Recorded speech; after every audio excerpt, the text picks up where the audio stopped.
Ladies and gentlemen, a good evening to you. The seniors of R.U.E.D.G University English Drama Group present House of the Bitter Soup, cooked by Gavin Bantock. The characters of this drama is as follows. Edward Bourne, a disgraced priest, Masashi Miyahara. Elizabeth Chowder, a famous journalist, Tomoe Yamada. Oliver Scarlett, a professor of archaeology, Naotaka Yamamoto. Kate Random, his student, Keiko Seki. John Blueberry, a famed pop singer, Junichi Nakamura. Emily Hope, an orphan, Mami Shimizu. Rose Trigger, matron of the Sunshine Orphanage, Akiko Tezuka.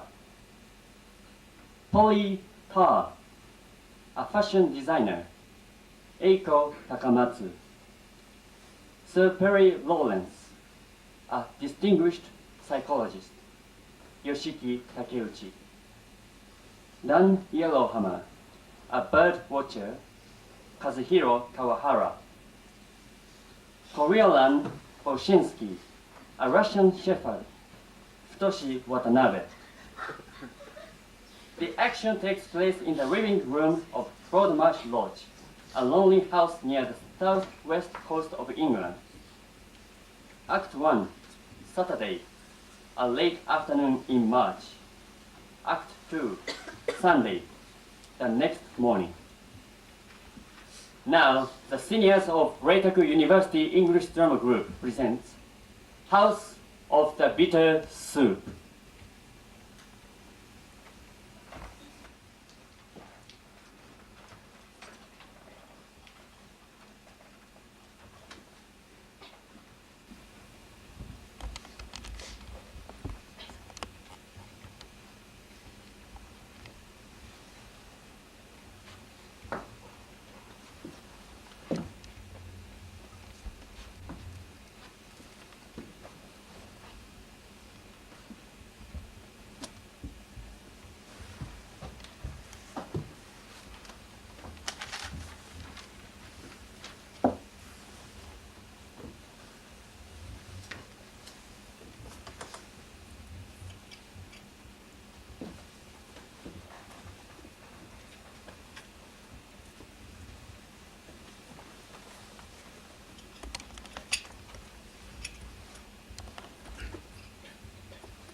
I think this must be the place. It's very lonely, isn't it?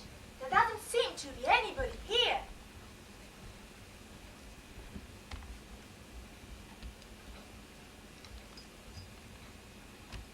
Perhaps we are the first people to arrive.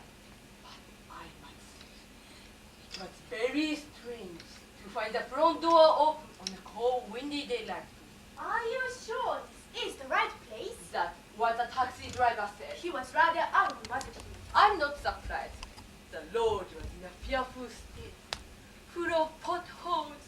I've never been on such a rough road in a car before. I feel quite sick even now. I felt really dizzy when the taxi went round that awful corner on the cliff, with the sea boiling and churning hundreds of feet below. I thought we were going to drive off the edge. Anyway, we've safely arrived, Emily. It's quite an adventure, isn't it?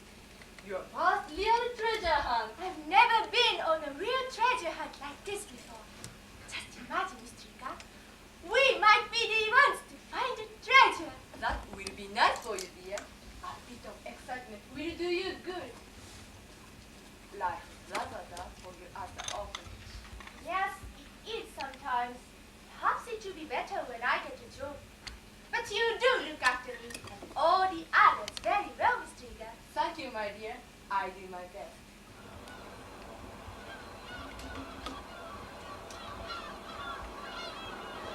I wonder why there's nobody else here now. What time did it say we had to arrive? May I sit here, please?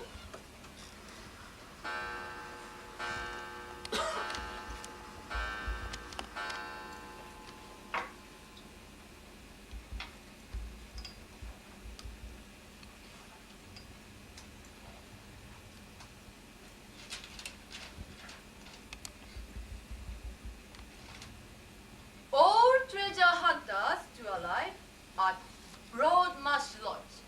Late afternoon, Saturday, March 21st. It is Saturday today, isn't it? We haven't made a mistake, have we? No, today is Saturday. We should be going to church tomorrow, but we'll be here instead. What's this?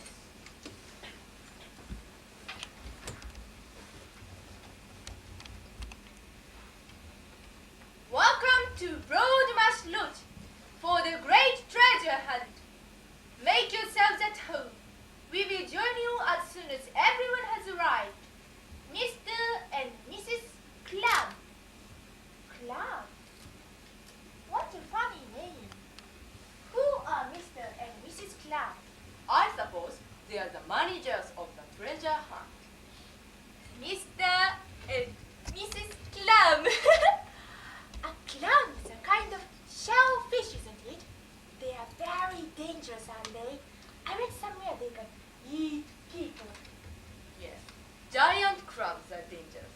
I think people have actually been killed by them. How terrible. Just imagine getting your foot trapped in a giant clam. It makes me shudder. It sounds like a kind of rabbit trap. There aren't any giant crabs in this part of the world, Emily. Only small ones. The big ones live in tropical countries.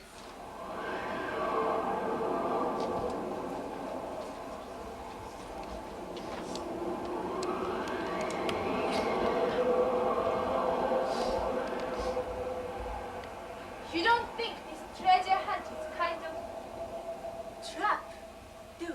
I don't think so. But that's why I've come along here with you, Emily, to take care of you in case it is a trap. I wonder how many people are coming. Not too many, I hope.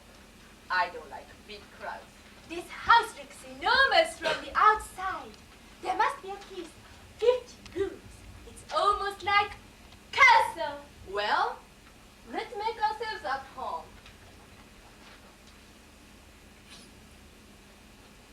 There's a nice warm fire here. Anyway,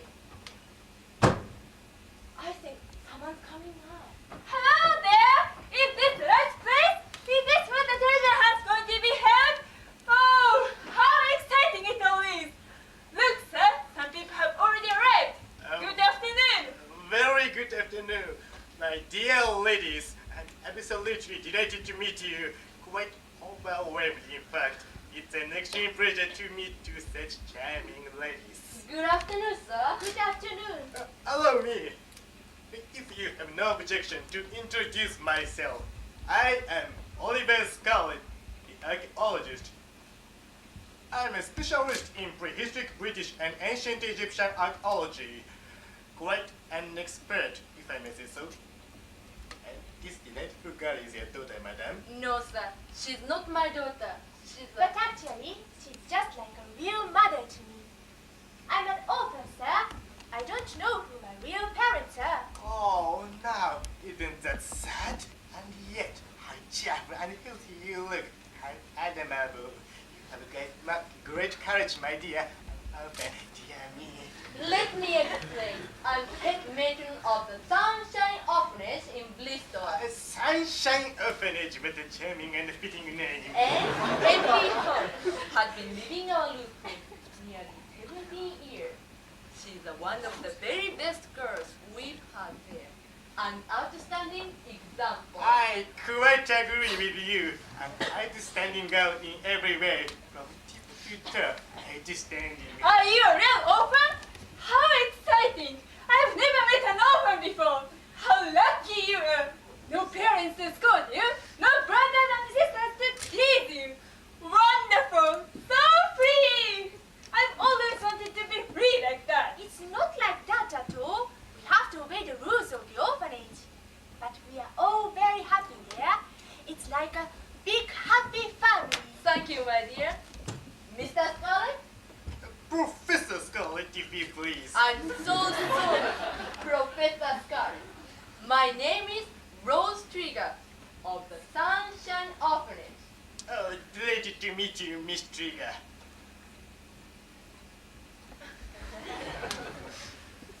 And young lady? Oh, me? Yes. I'm one of Professor Scarlett's students. He teaches at Bristol University, and I'm a student there. I'm Kate Random.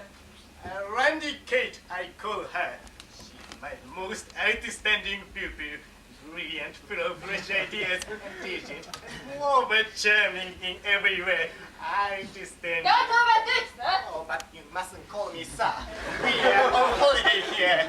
Call me Oliver. I don't like the name Oliver. It sounds too oily like you. How funny you are, Kate. Oily? Am I oily? Very oily. Anyway, here we are at Broadmasrsh Lodge to find the treasure. Did you come by taxi? We did. The road is terrible, isn't it? Terrible. We came by bicycle. We hired them from the nearest village. We read about the treasure hunt in the newspaper. Professor Scarlett was extremely interested. He loves old things, you see. I like young things too. You are a perfect example, my dear. A charming young thing. You're crazy. He wants to find the treasure and see how it fits in with his archaeological theories. And you're his assistant. She's my companion. No, I'm not. I just came along for the fun. I like adventure and how exciting it is here. That terrifying road by the sea, all those crying seagulls in the air, white sheep dotted all over the hills. So thrilling, so romantic, so free. Yes, we saw the sheep. I've never seen so many before. According to the Oriental system, this is the year of the sheep, which must be significant. How pretty you are, my dear. You're just a dirty old sheep, Professor. You mustn't say such things, Kate. Not in front of these charming I ladies. say what I like. Do excuse my ill-mannered student, Miss Trigger. She's so full of spirits, so excitable. Yes, and why not? I like to say what I think. To be free. We saw a shepherd out there in the hills. Just think of it. Fancy living a life like that. Life of a shepherd. Free all day, free as the air, wandering in the hills with his woolly sheep. What a gorgeous life. I'd love to be a shepherd like that. Free as the open sky. I think it would be too lonely for me. Somebody's coming. Yes, come in.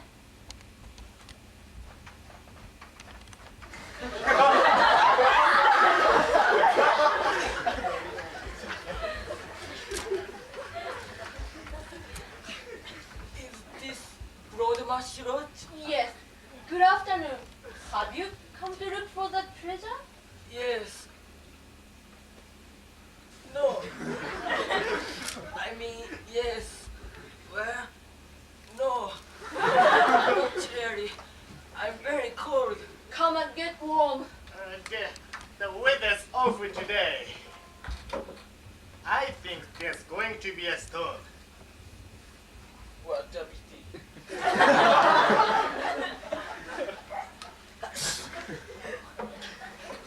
I think I've caught a cold. Oh, what a pity. How did you get here? We came by bicycle. I walked and walked in the cold wind. I'm frozen. What? Along that fearful road? I took a shortcut part of the way. I took a bus to Grovery Mortimer, the nearest village to this place. Then I walked. I met a sort of shepherd man. And? He showed me a shortcut across the hills. And you've come to look for the treasure? No. Yes. No. Make up your mind. Why are you here? I've come to look for inspiration. Inspiration? What do you mean? Anyway, this is a really inspiring place. So exciting, so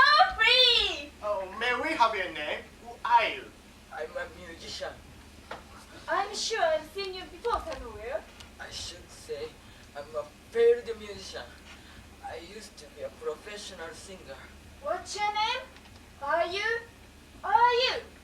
No, you can't be. I'm John Blueberry. John Blueberry? The pop star? The famous pop singer?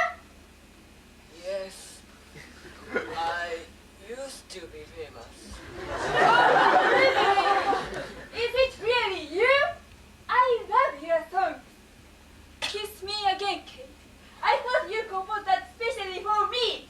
And I want you to love me. Did you really compose those? Perfect titles for songs. Kiss me again, Kate. I want you to love me. They fit you and me perfect. Don't be ridiculous. And you really composed those titles? Those were two of my hit songs. I can't believe I'm actually face to face with John Blueberry. I've so often longed to meet you. Now I have. But what's the matter? You don't look the same as you used to. You don't look happy. You look sad, miserable. You look ill. Are you ill? Yes, all three. Ill, miserable, and sad.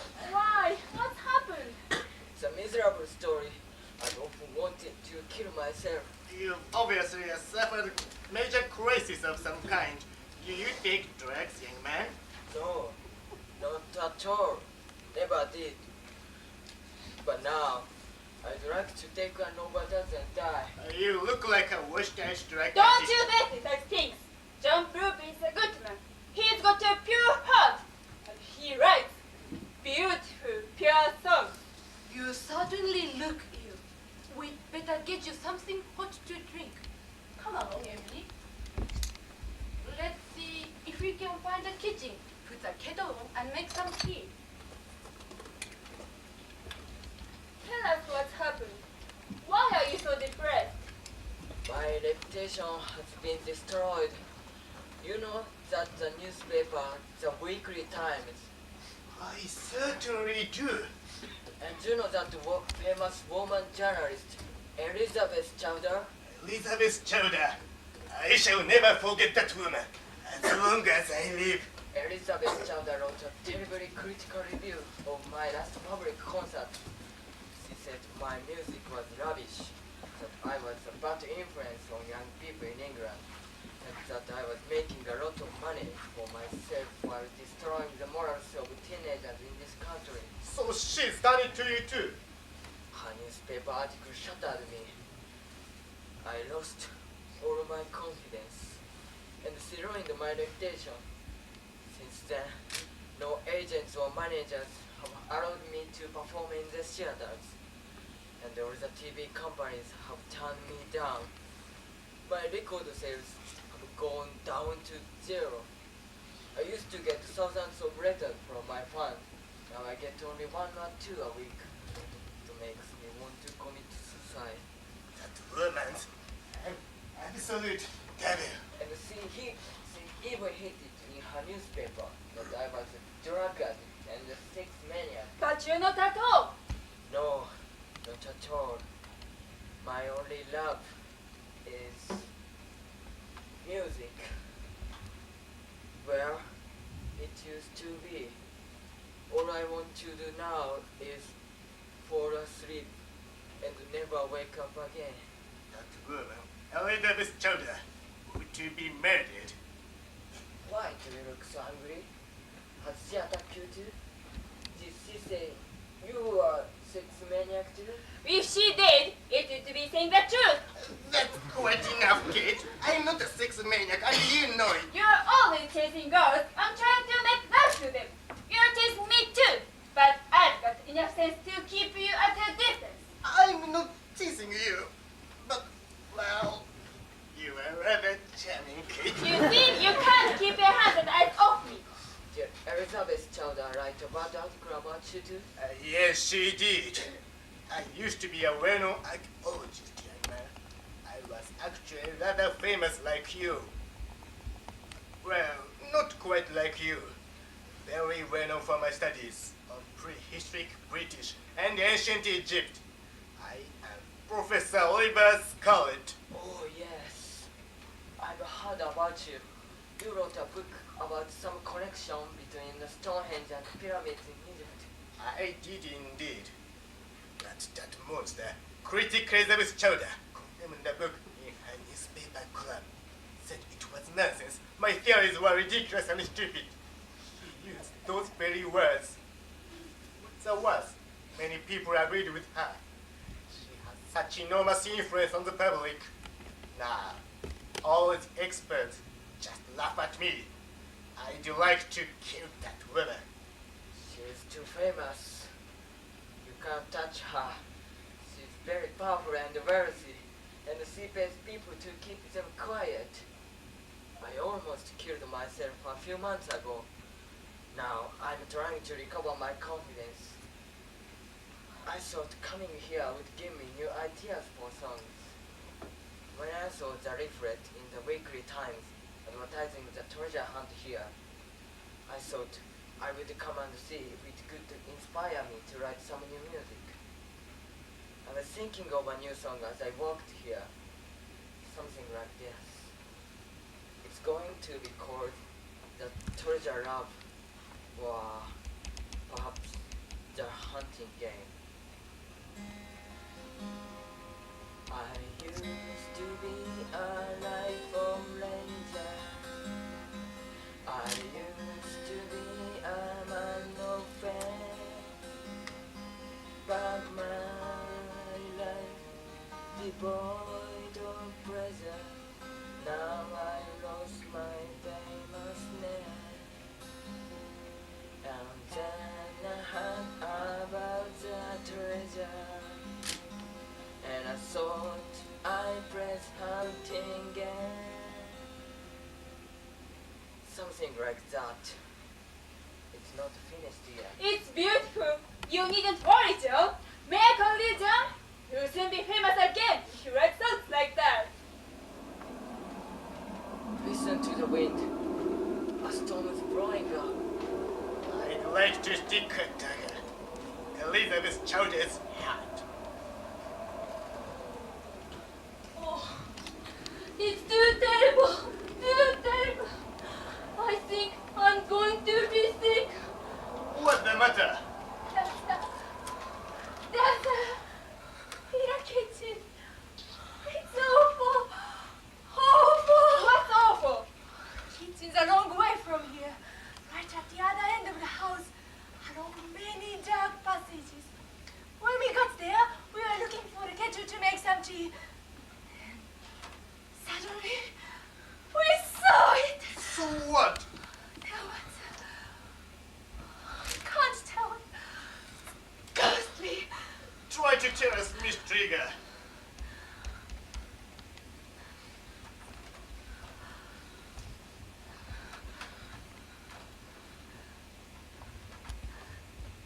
There was a body on the kitchen floor.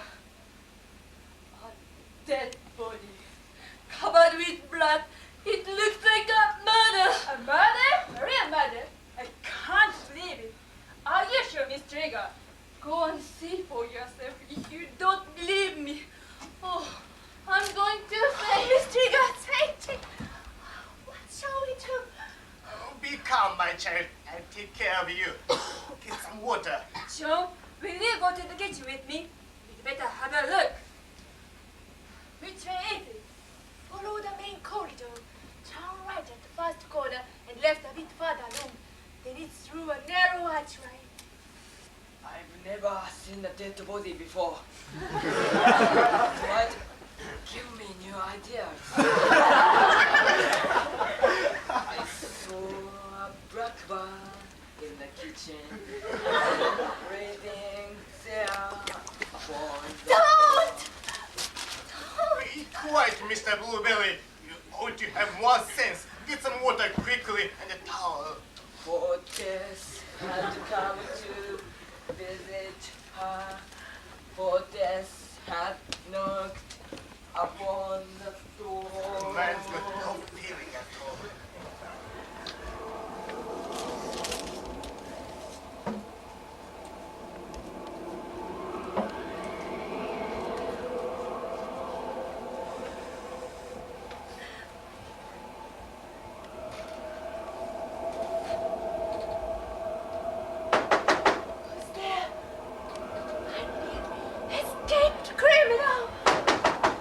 me as lady Emily. I'll protect you. Come in. Oh, this flashing wind! It's like the devil in my brain! It's as if all the world's gone mad! My car almost got blown off the cliff. I should never have dared to come here. But I'm so desperate here to despair! What is this place? Broadmasrsh Lodge, where the treasure hangs. Oh, I haven't come here for that! Not for that! Just to forget. To forget. To forget everything! You seem very troubled, my dear woman. Oh, I am! If you knew what I've been through, you'd understand. What's happened? Is she dead? She is just fainted. There's been an accident. I'll explain in a moment. Come here and get warm. You look frozen. Yes, I'm cold. Cold! My heart is frozen. It's a solid block of ice.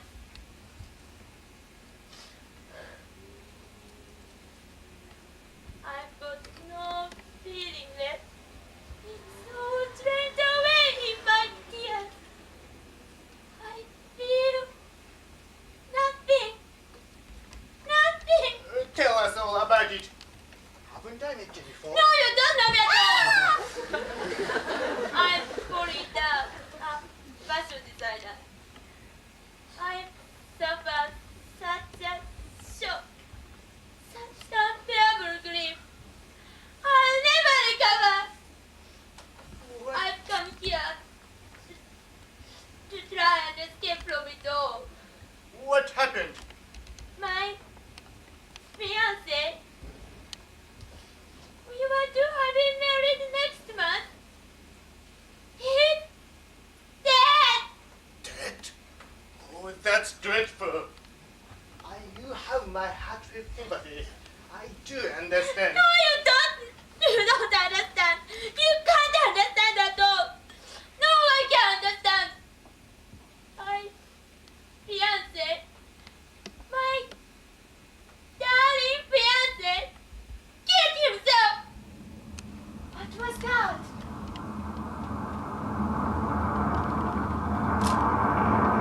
This is too terrifying. It's like a nightmare that goes on and on. Yes, a nightmare that goes on and on. But you can never wake up. You never come back. He's dead. We've been to the kitchen, but there's nothing there. Nothing at all. No dead body. Where exactly did the body was? By the sink, between the table and the sink on the floor. There's nobody there at all. It must have been your imagination. No, it was really there, covered with blood. There's not a drop of blood in the kitchen. Not a single drop. What are you talking about? Miss Trigger there, and Emily said there was a dead boy in the kitchen. No, not a dead body! I can't bear anymore! I've had enough death in my life. My sweetheart, my fiancé, dead! I don't even see him again! How did it happen, Miss Tar? I can't tell you now. Anyway, there's no dead body in the kitchen. You must have been dreaming. This house and this place are enough to give anybody bad dreams. The entire situation is fantastic. Wait here, everybody. I'd better go and see for myself. Emily, I think you'd better go with me. Are you sure? Can't you go to that kitchen again? Be brave. I'll see that you come to no harm. Come along, my dear. Keep your hands off her, Professor. Take care of Miss Trigger. Give her some water.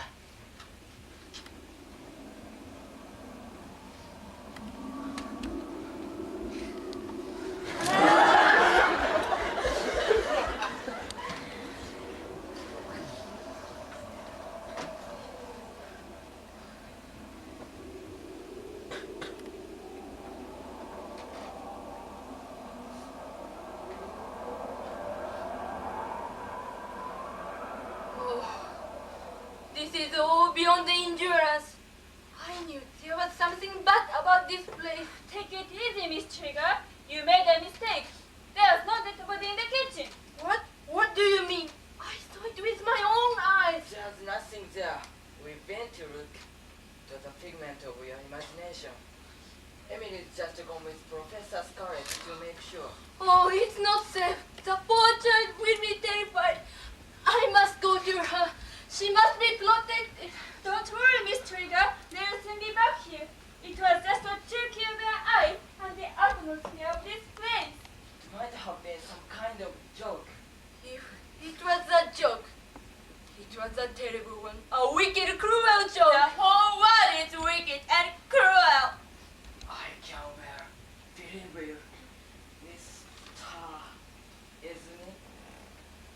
My own I was experience. so much in love.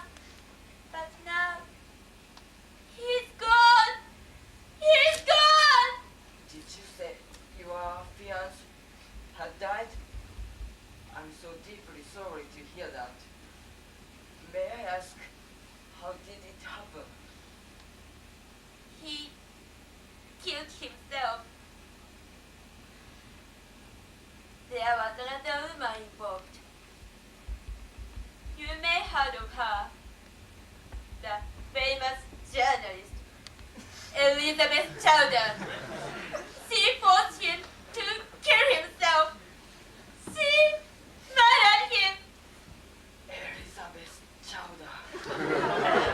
Elizabeth Chowder, the famous journalist of the Weekly Times. I know her well. Oh, too well, too well. I know exactly what kind of woman she is.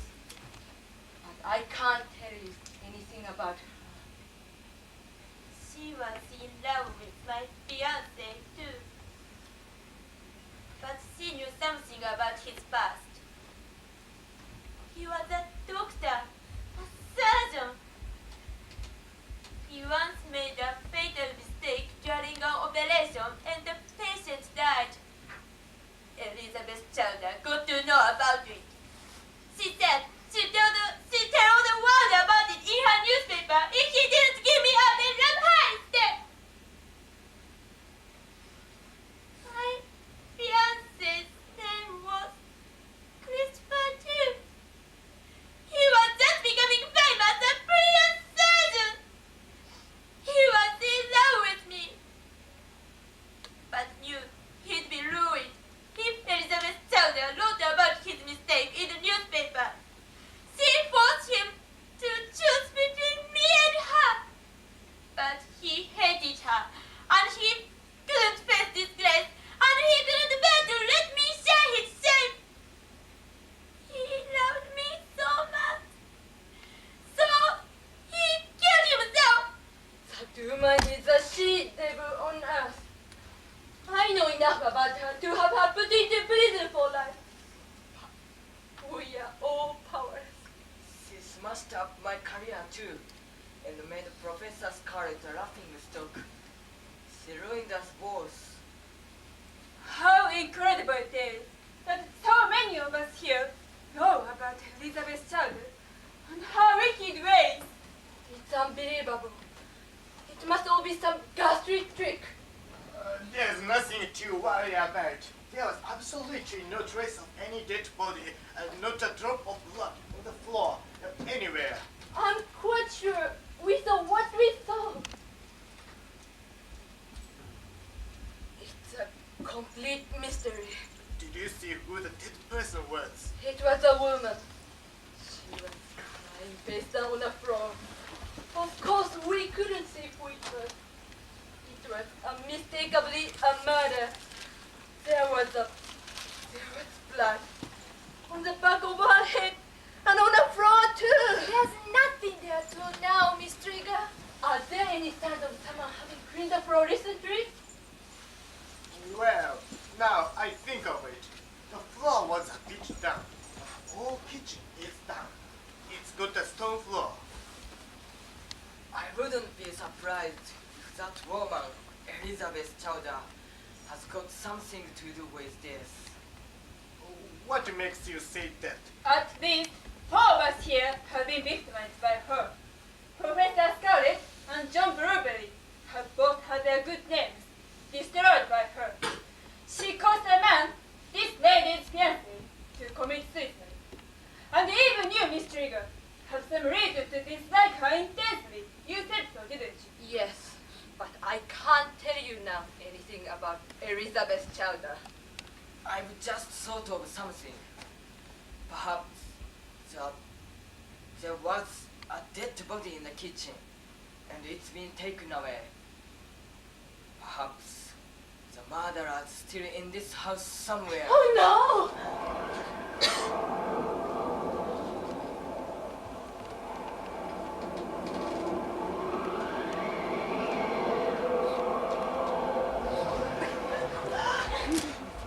Good evening, everyone. I'm so sorry to be late welcoming you. My wife will be down soon. We had a problem upstairs. Something wrong in the attic with water system. Let me introduce myself. I'm Roger Clum. You've all come here for the great treasure hunt. Well, I and my wife are in charge. You can call me Master of the Hunt. Oh. I think we've met before. Yes, we have indeed met before. You've just said your name is Roger Clum, but I don't think you're telling the truth. I believe your name is Edward Bond, and you used to be the priest in charge of St. Margaret's Parish Church in Bristol. Well, yes, I have to confess that is true.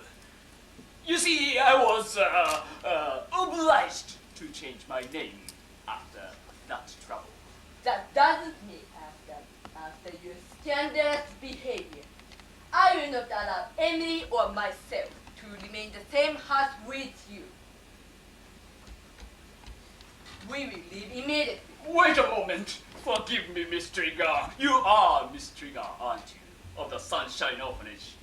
You used to be one of my congregation of the church, I think. Yes, and I'm surprised you dare show your face in public again after what you did. I did great wrong, I admit it.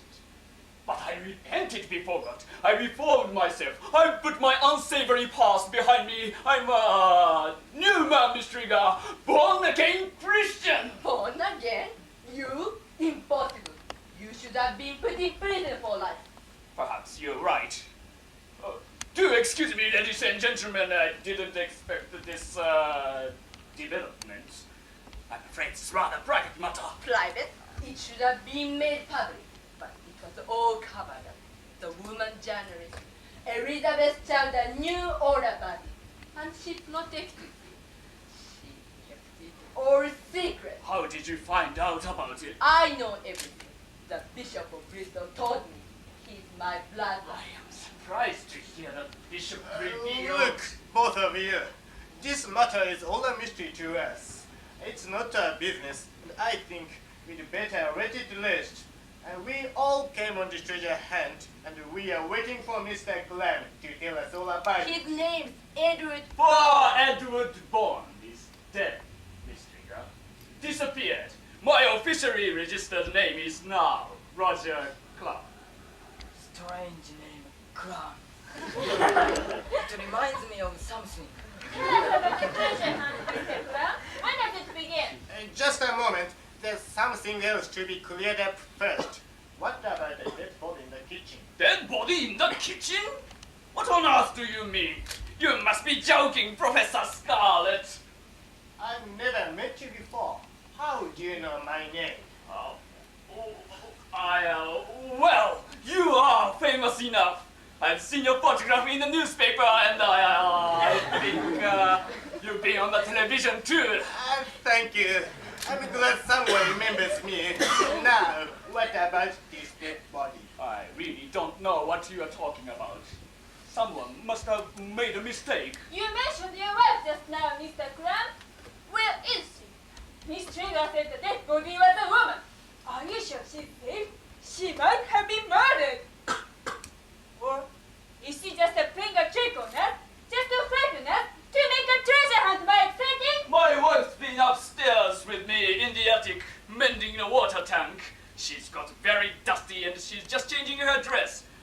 down in a minute.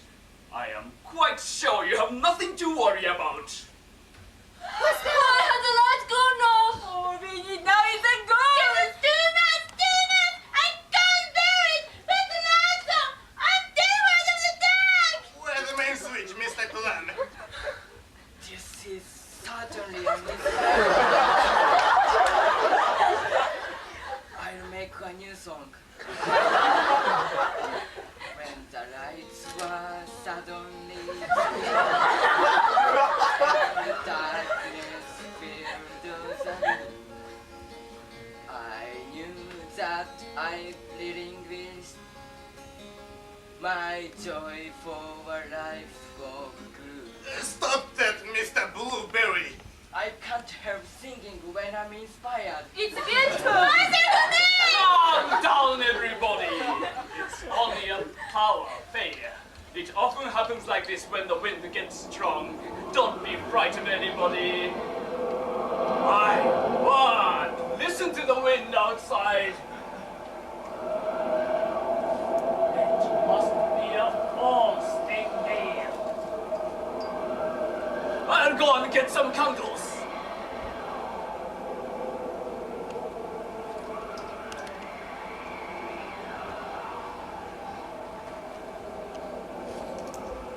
May I come in? Another stranger!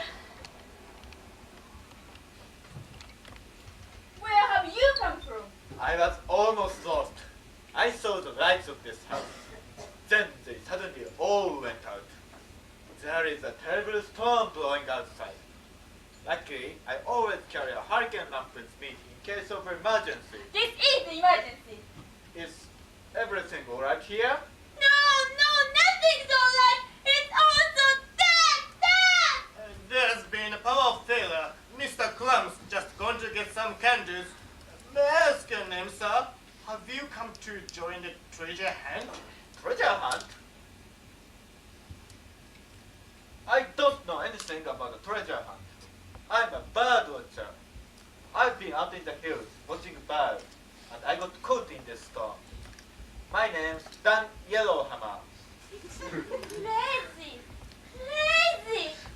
Yellowhammer! I feel as the hammer is crushing my brain again! I feel like yelling and screaming! Yellowhammer! It's driving me insane! I came here for peace and quiet and change of atmosphere, but I'm going mad! Strick, I'm frightened. I want to go home. Take me home. Yes, dear. I think we'd better leave. I'll call a taxi. I'm afraid that will be impossible, madam. The roads blocked. You may have heard great roaring sound not long ago. There's been a landslide. A landslide? What do you mean? You know, where the road goes round, that cliff overhanging the sea. That terrifying corner. Yes, well, there was a big pine tree growing through the cliff just above. The wind's so strong tonight that it torn the pine tree out by the roots, and a lot of logs fell down the road at the same time. It's impossible to get through to the village, not until they clear the road. This is disastrous. You mean we are trapped here? I want to go home. There's no way out? That's what it looks like. We'll have to stay here till they bring the bulldozer. We can go back through the hills. Oh, you mean that man with the sea? You'd get lost. I've been watching birds for years and years in these hills, and I know how easy it is to get lost. And I know how easy it is to. I know how easy it is. To get lost, especially on a stormy night like this. We could ask that shepherd. We saw shepherd out there this afternoon. He showed John Blueberry here a shortcut. He'd know how we could get back to the village. Oh, you mean that man with the sheep? But where do you think he is now? You'd never able to find him in the dark. I think we'd better teleport to the police. Is there a telephone here? I doubt it. We'd better ask Mr. Clum. Oh, here he comes with the candles. It's not Mr. Clown! Look, her face is all bloody! For God's sake, who are you? looking for a telephone. There isn't any telephone in this house. We are all alone here. All alone. I am Mrs. Clam. What's that blood on your face? Goodness gracious, have you had an accident? Where's Mr. Clam? She's like the dead body in the kitchen. She's wearing the same dress. For heaven's sake, why don't you move? I am Mrs. Clam. Mrs. Clark? Who is Mrs. Clark? Oh, no, no, no, no. I'm not Mrs. Clark. I am dead. I am the dead body that was lying on the kitchen floor. Are you? Hello? I'm my friend. You don't know who I am, do you? I wish you to tell us. Are you a ghost? Now you're getting warm. But perhaps you're feeling cold.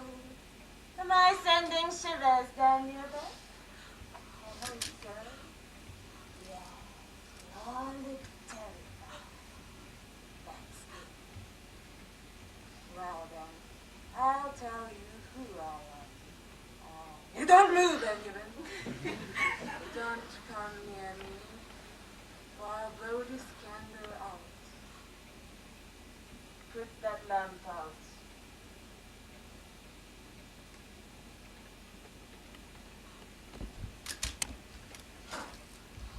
Put a chair in front of the fire to make it darker in here.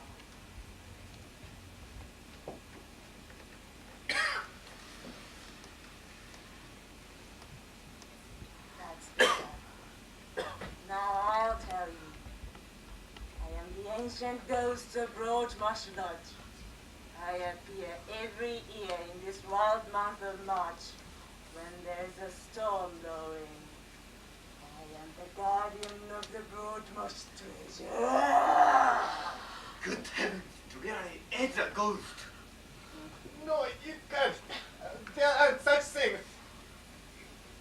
Look here, madam, or whatever you are.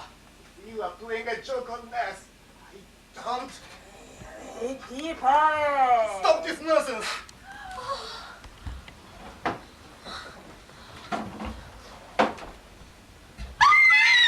Oh, Miss Trigger's fainted again. Are you alright? Mr. also seems to have fainted. What shall we do? I commit to make sentiments, but all this is too much even for me. Don't worry, ladies. That's better. Now we can see what's going on. The whole business is preposterous.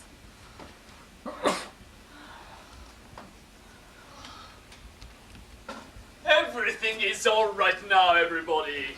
It wasn't a power failure after all. The main switch had turned itself probably because of the storm. I'm so sorry for the inconvenience, and now, here's my wife at last, Mary Clum. Come along, dear. Let me introduce you to our guest. Welcome to Broadmasrsh Lodge, everyone. I hope you enjoy your stay here. Enjoy our stay here. Dead body in the kitchen. Ghosts with candles. Ghost! There aren't any ghosts in the Broadmasrsh Lodge. Now, Ellis, Mary. This is Professor Oliver Scarlett, the famous archaeologist. How do you do? And this is John Blueberry, the famous popular singer. My God, what's going on? Pleased to meet you, Mr. Blueberry. This is Miss Trigger, matron of the Sunshine Orphanage, and one of her orphan girl, Emily Hope. My. No, not that. Oh, good evening, Miss Trigger. And Emily, did you say? You seems to be unwell, Mrs. Trump. Oh, no, it's nothing. I'll be all right in a moment. And this is Miss Polita, the fashion designer. How do you know my name? We haven't met before. Well, I've seen your face in magazines. Bonita, it can't be. Why did all these people get here together like this? Edward, what have you done? What's the matter, my dear? What have you done? Why are all these They're people... all here for the same purpose. They like hunting. Hunting for me? Oh no, you devil, Edward! I'm afraid my wife's not very well. It must have been the bad air up in the attic. She's not so strong, you know. She has about a weak heart. Oh, poor woman. She looked absolutely petrified. I've never seen anyone look so surprised and shocked. I thought she was going to have a heart attack. I wouldn't be surprised. We all have heart attacks tonight. Shall I sing something to cheer you all up? No, shut up. She'll be all right soon. I'll give her medicine. It is her sedative. Oh, is that a glass of water? Good.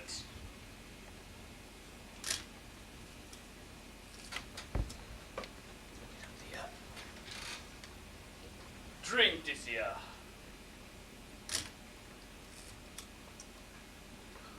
Thank you. I'd better give her an injection too.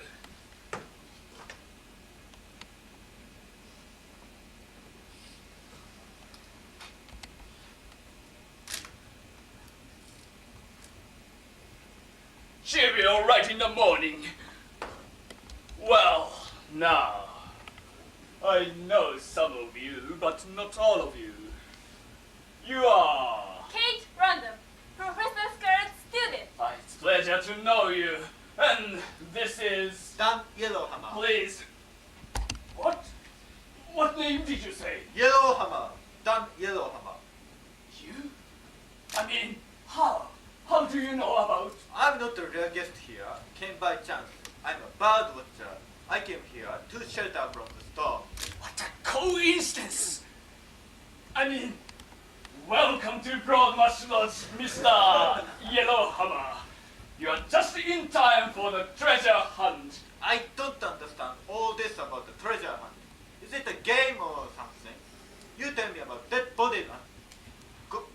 You tell me dead bodies and then we see a ghost. What's it all about? I tell you, 2 weeks ago, when we opened our weekly times, there was a leaflet inside advertising a treasure hunt here. You all found the leaflets, didn't you? Yes, we did. Yes, that's right. It looked most inspiring. I saw the leaflets too. I wanted to escape from my misery, but I didn't think it was going to be like this. Oh, he's dead! He's dead! It was rather strange, actually. There wasn't a leaflet in my newspaper, nor in any of my friends' papers. I heard about it from Professor Scarlett. He seems to have been the only person in the university who found a leaflet in his newspaper. Very strange. Anyway, I thought I'd come along for the fun. Fun. Great fun! What kind of treasure is it? We are not sure exactly. Something to do with Stonehenge and UFO. That's what the leaflet said. I'll be telling you all about it. We came along. I wanted Emily to have a little bit adventure. There was a leaflet in my newspaper too. But I come to think of it. None of the other staff in the orphanage seems to have heard their leaflet in their newspaper. As Kate said, it's very strange. Look, here it is. I came along to take care of Emily in case there was any danger. Well, Mr. Crum, this looks very interesting. When does the treasure hunt begin? We plan to begin it this evening, but as you see, things have turned out rather differently. I should think they have. A dead body in the kitchen, and then a leading ghost. What is this about a ghost? I didn't see the ghost. When did you see a ghost? When the lights went off, when you went to fix the candles. The ghost of a woman! The same woman who was lying dead on the kitchen floor. The very same. Now, I'm certain the both of them were some kind of a trick or joke. You don't think you and your wife... My wife? You mean she was a dead body and a ghost? Ha! Impossible! I was with her in the attic. Then she took a shower and changed her clothes. Anyway, she couldn't have been a ghost. She came in with me when the light went on again. Who was the ghost then?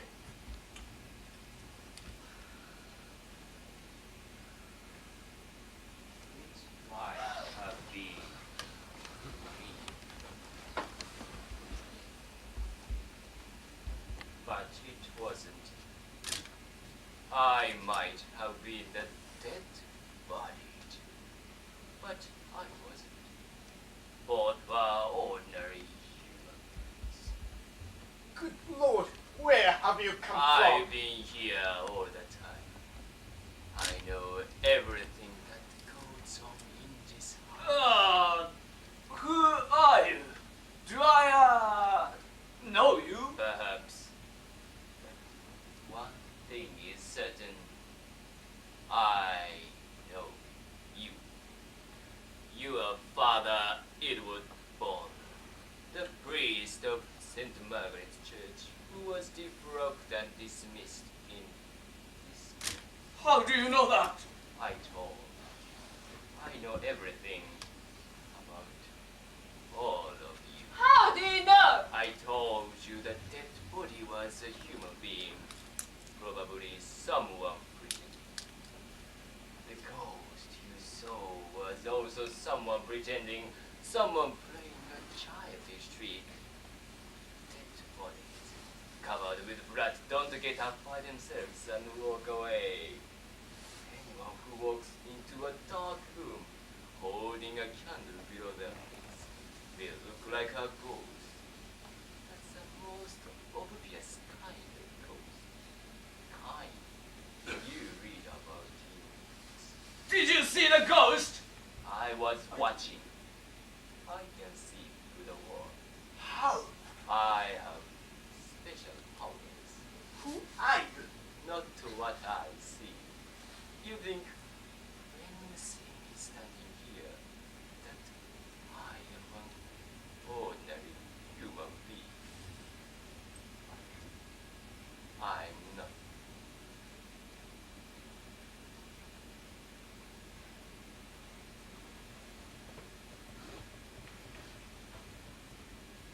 I am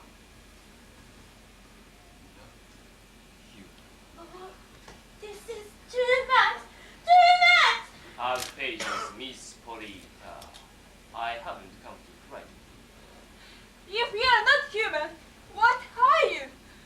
Are you from another planet? No, I'm from this planet Earth, just the same as you all. But I don't live among you now. I live in the other world. I am watching you from my world.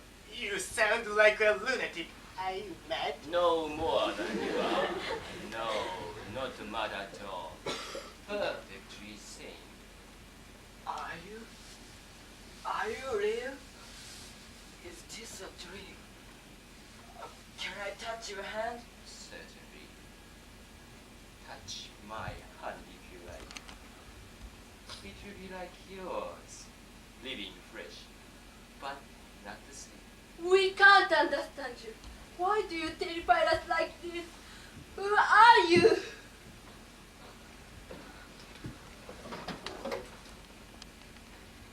I am that other kind of supernatural being. I am watching you all the time. I have a record here of all your lives, all the things you have done and have been done to What have I done that you know about? you. You tried to seduce this young girl, Kate Random, many times. That's true. How much did you know? You also tried to do the same thing with Emily Hook here. When you went to the kitchen, I saw you.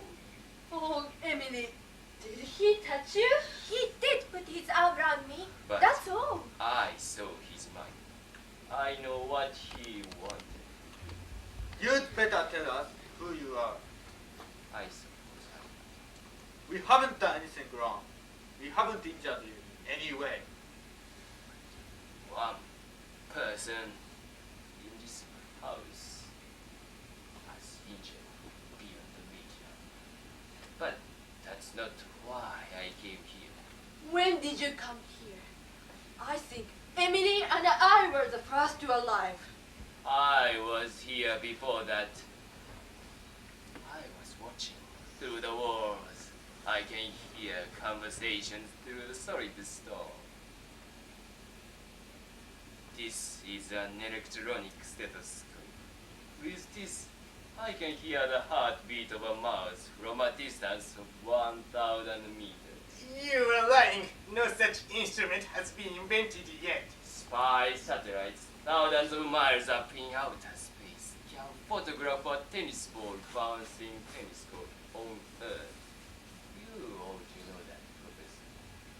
You still haven't told us who you are. I'd better tell. But first, I have to prepare another instrument.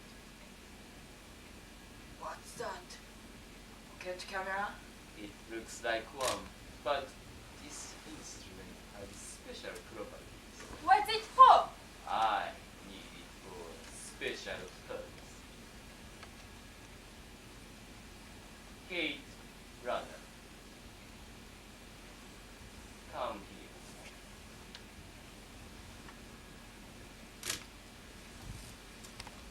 Come here.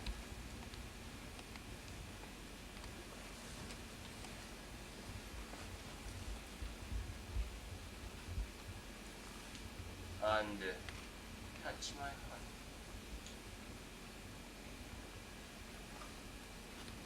Touch it. It's gold! Cold eyes! You're not human! Yeah! Yes, that's right, say it. I'm not one of those storybooks kids you read about in cheap fiction. I'm a real spirit of the dead. 400 years ago, I was a human being just like yourselves. Now, I am dead. But I'm not a ghost who comes terrifying people in the dark. I am what they call a daylight ghost. And that kind of ghost is most horrifying of all.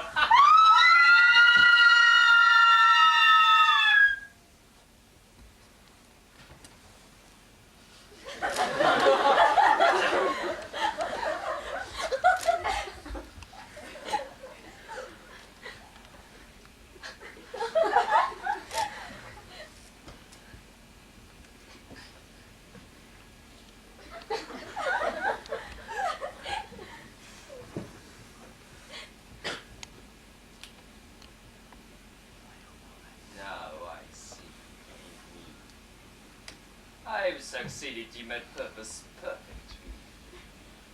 It's time to say good night. You are silent. You see, you haven't seen this kind of ghost before, have you? A real ghost. And what you saw before was just an imitation. I'm a real one. Lord in heaven, save me! What are you going to do to us? It's no good praying to God, Mr. Bond. I serve the devil, just as you did for a while. You were buying and selling pornographic. How do you know about that? That woman told, not directly. I read it in her diary. So, you know about that?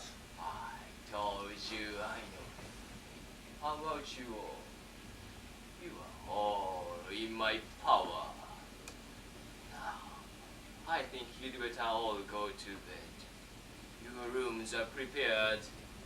You'll find the picnic suppers in your rooms. That's right, isn't it, Mr. Ball? That's right. But God knows how you know about it. For the last time, who are you? My God!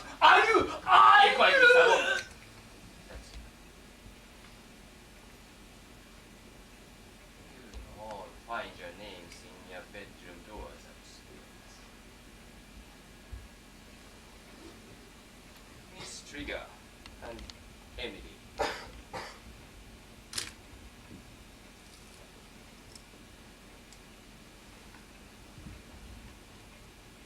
You are in a double room.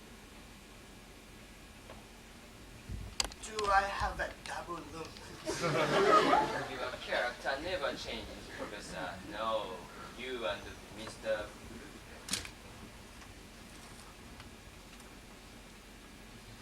Share a room.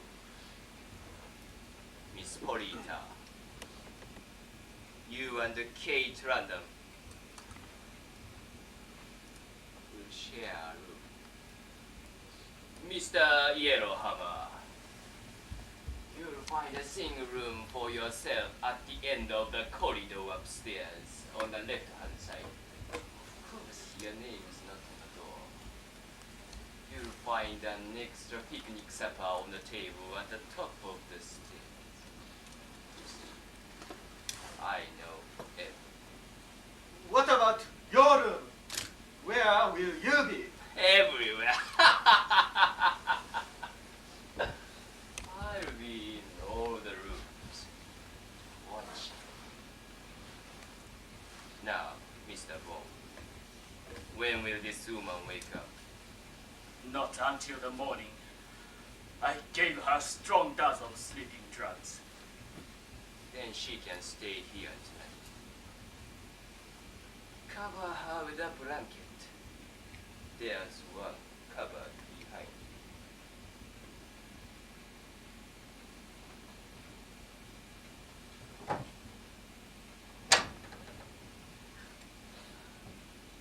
Now, Mr. Bond, they can go to their rooms now. We shall meet in the morning in the daylight. Go to your rooms now, everyone.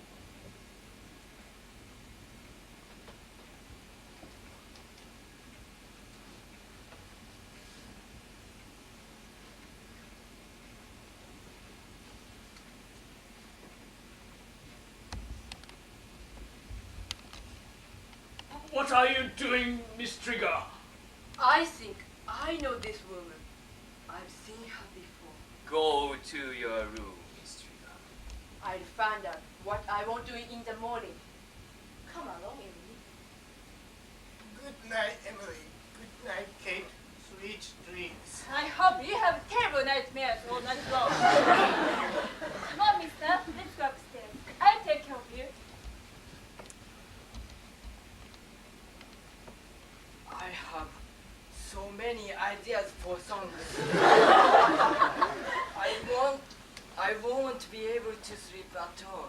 I'd better take you upstairs, Mr. Blueberry. Do so at once. Mr. Yellowhammer, will you go up with us? This whole evening, like a dream. I can't believe it. Not any of it. You will understand everything tomorrow. You like watching birds, Mr. Yellowhammer. I like watching human beings. Birds are strange and beautiful. So are people. Almost all the birds of the air are beautiful. Just a few are ugly, like turkeys, vultures, one or two others. But human beings, so many of them are ugly, hideous, disgusting. Don't you agree with me, Mr. Bond? I agree with you. Good night, gentlemen. Good night.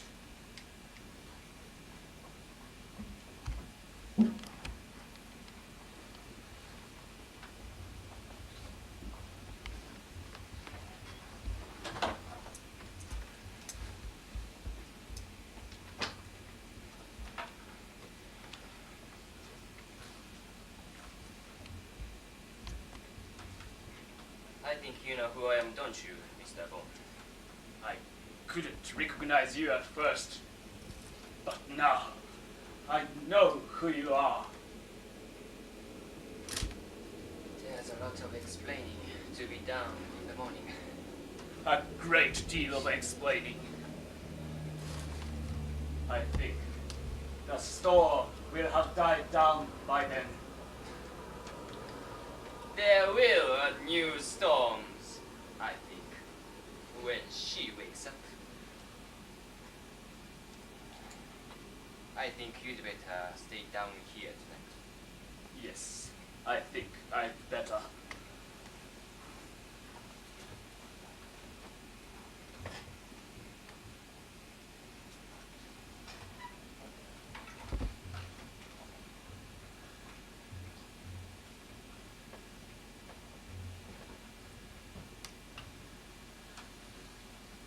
Gustavo, do you like certain kinds of fish soup? Certain kinds. Shall we have a certain kind of fish soup for lunch tomorrow? What kind of soup do you have in your mind?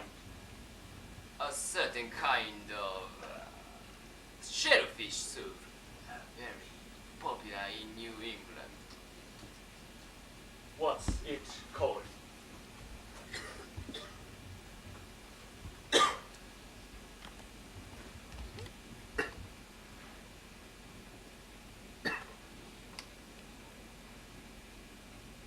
Clam chowder, I think.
No use pretending to be cheerful, Kate. What about all those terrible things that happened? They don't seem so terrible now. More like a kind of dream. The atmosphere is quite changed this morning. I don't feel frightened at all. I still feel utterly miserable. And what about that strange man, that ghost? He was terrifying. Do you think he's still here? Perhaps. But don't worry, Polly. It's morning. Everything is different in the morning. Bright and positive.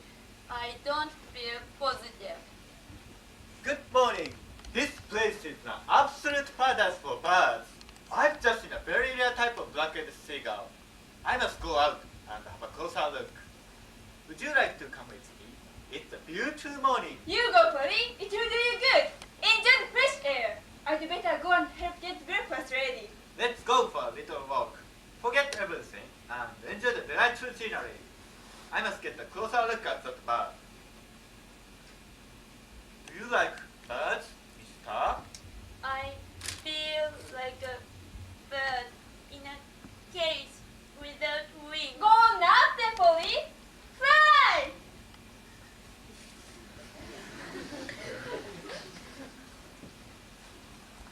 Good morning. Good morning, Miss Trigger. Hi, Emily. Isn't it beautiful weather?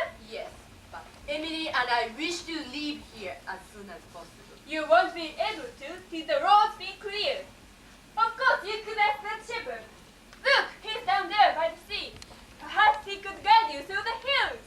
Do you think anyone will come to this house this morning? The postman or milkman or anyone? I shouldn't think so. It's so far away from anywhere. And we don't know if those clan people actually live here. They may have just bought the house for the treasure hunt. Their names are not loud. The man is Edward Bond, a disgraced priest, and his wife. I don't think she's his wife at all.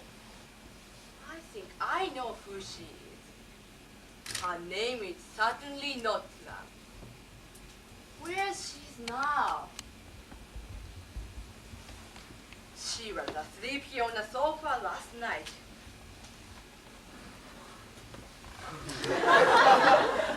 Is there any breakfast? I'm starving. So, good morning, Kate. Morning, Emily. Morning, sir. Can you think any we can leave this house, Professor? Just walk out of door, run down to the sea and sing from the shore. Hey, that's an idea. Do you think anybody's got a boat? We could go down the coast by boat. A good idea, Kate. Brilliant, in fact. That may be a possibility. I'll ask Mr. Clam. Oh, Mr. Bond. Have you seen him this morning? No, I've got a feeling that those both people have escaped from the house. I don't think they would do that. Anyway, if we can't get away from here, no can they. Mr. Yellowhammer and the Politer have gone out for a walk to watch the birds. But I haven't seen anyone else. Where's that terrifying ghost who was here last night? He said he was a daylight ghost. He might appear at any moment. We've come back. There is a thick mist coming in from the sea. What a pity. I thought it was going to be a beautiful day. I feel gloomy again. Cheer up, John. Are you sure, Mr. Yellowhammer, about the mist? The sun's still shining. I know these sea mists. In less than half an hour, the whole area will be covered by thick fog. Impossible to see more than a few meters ahead of you. I've been lost in mist like this many times. So we couldn't get away from here, even if we did find a boat. How long do you think this mist will last? All day, I expect. Sometimes they stay for a whole week. There is no possibility of leaving this house today. Anyway, the road's blocked. So we are still trapped in this How is that what it looks like? What's going to happen, Miss Trigger? There's no telephone here, we've checked. I feel so frightened. If we stick together, all of us will be quite safe. What about the ghost last night? The second one, I mean. Perhaps he's listening to us now.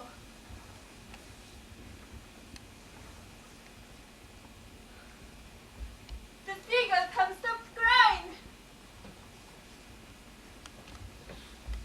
The mist's coming closer. I can't see the shore now. We'd better see if you can find some breakfast. I couldn't bear to go to that kitchen again. Emily, I'm quite sure that the dead body and the ghost with the candle was someone playing a trick. What about the second ghost?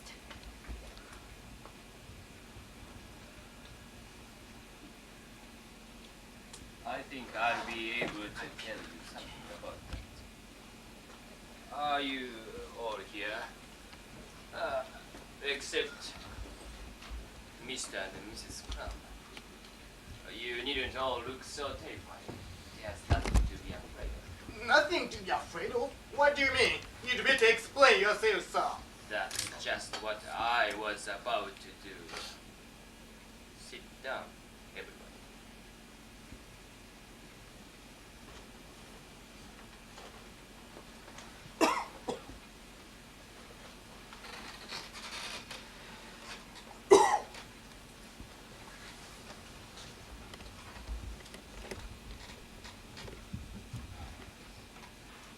First, I must offer you all my profound apologies. You said you were a daylight ghost. Ghosts don't apologize. Are you a real ghost? You all thought so, didn't you? I'm afraid I had a very powerful effect on you, but, well, actually, I'm not a ghost at all. I'm a perfectly human being, just like yourselves. Why did you frighten us all so much like that last night? I'm sorry, Miss Riga. Let me explain. I am Perry Lawrence, the psychologist. Sir Perry Lawrence, a famous expert on psychic research. See, I came here yesterday to perform an extremely important experiment. A scientific experiment? On us. I'm afraid so.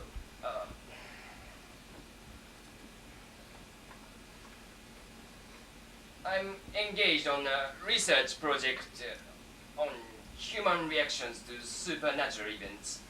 I'm particularly interested to know how people react when they see or think they see a ghost. This is outrageous, sir. You mean you've just used us as guinea pigs for your experiments? Treated us like dummies? I'm afraid I have. I'm terribly sorry, but there's no other way I could think of. As soon as I saw the leaflet about the treasure hunt, I realized I had a perfect opportunity to perform my experiment. You might have caused serious injuries, sir. You terrified my child Emily so severely that she'll be affected for life. I might have died of shock. I might have killed myself. I might have killed you. It was a very dangerous experiment. Very dangerous, I agree, but I had to take the risk.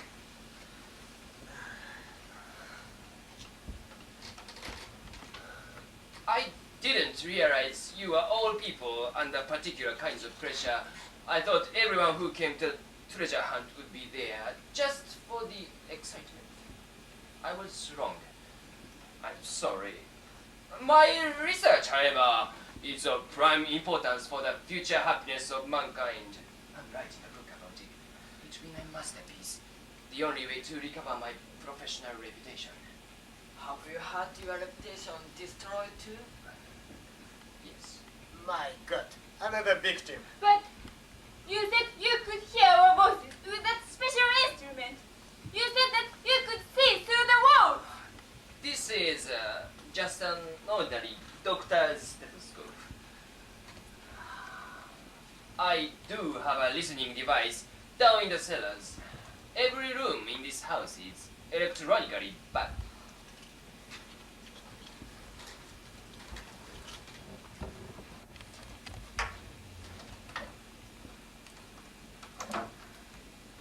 See here.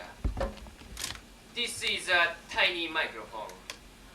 I've listened to every conversation in this house for the last 24 hours. What about Mr. and Mrs. Graham? Do they know about all this? No, Mr.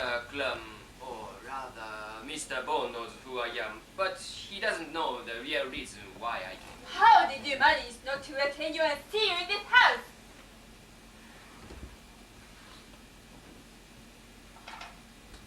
During the Second World War, I used to be in the Secret Service, MI5. I was a secret agent, a spy. I know how to break into houses undetected. I know how to remain unseen. It was easy. This house is so big. There are so many doors, alcoves, and dark passages. What about your hand? It was icy cold. How did you manage not to make it cold like that? Simple. I had some dry ice in my pocket. How did you manage to exert such complete control over us? None of us was able to move when you said you are a ghost. It was partly the effect of the atmosphere, but you had already seen one ghost with a candle. Actually, that was very... Did you arrange that? Were you that ghost? No. That was a trick played by someone. What about the dead body? Was that you? No, that was a trick too. Just what I thought. You used some other power too. Yes. I also happen to be an expert in... I've often used it in my experiments. I used it last night. You remember, I was swinging this camera. Don't. Don't worry, Miss Hope. I'm not going to do that again. You mean you hypnotized us all? Forced us to do what you wanted? Yes, partly by the use of this camera and my eyes. And partly by the tone of my voice. I had you all under my power, but it was difficult. Are you satisfied with your precious experiment? Very much so. This is just a perfectly ordinary pocket camera. I used it to take photographs of your facial expressions when frightened. And I also made many important observations. I have to thank you all for your unknowing cooperation and once again offer you my humble apologies. The experiment has been a total success. This is absolutely outrageous. Shocking beyond all measure. Oh, my hand! My hand! I'll never recover! So there are no ghosts? Not really. All things, the course a joke! It's all most inspiring. I feel quite recovered. That's wonderful, John! What about the dead body and the ghost with the candle? What about the treasure hunt? I think Mr. and Mrs. Clum will be able to tell you all about that. Where are they? May I come in? I have something to say to you all. I should think you have. The whole affair is disgraceful, an absolute swindle. I came on this treasure hunt with serious professional intentions. With faith. Your activities here amount to a dangerous and criminal attack on innocent persons. I shall make sure the police are informed. Where is your wife? I have something to say to her too. She'll be here in a moment, I expect. I think she's upstairs for a wash and brush up. She has slept all night on that sofa. She's got a lot of explaining to do, that woman has. The beast floated through the house now. I can't see a thing outside. It's a sacred piece. We'll have to stay here all day.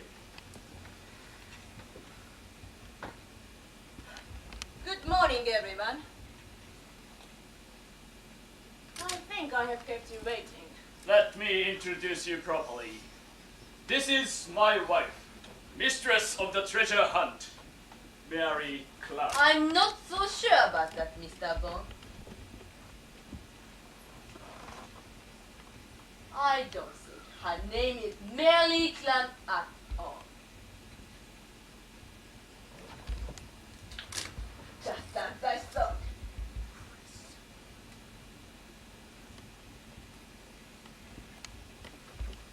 Look at her, everybody. This is not Mary Clark. It's Elizabeth Chowder. Yes, Elizabeth Chowder, the famous journalist. Oh my god, can't be. Elizabeth Chowder, you ruined my reputation. Mine too. She almost ruined me too. She wrote a series of damning articles about my work, making me appear very foolish in the eyes of my colleagues and the general public. I know something much worse about her. It was you who caused my fiancé to kill himself. Just let me get at you. Stand back, all of you! Anyone who moves will be shot.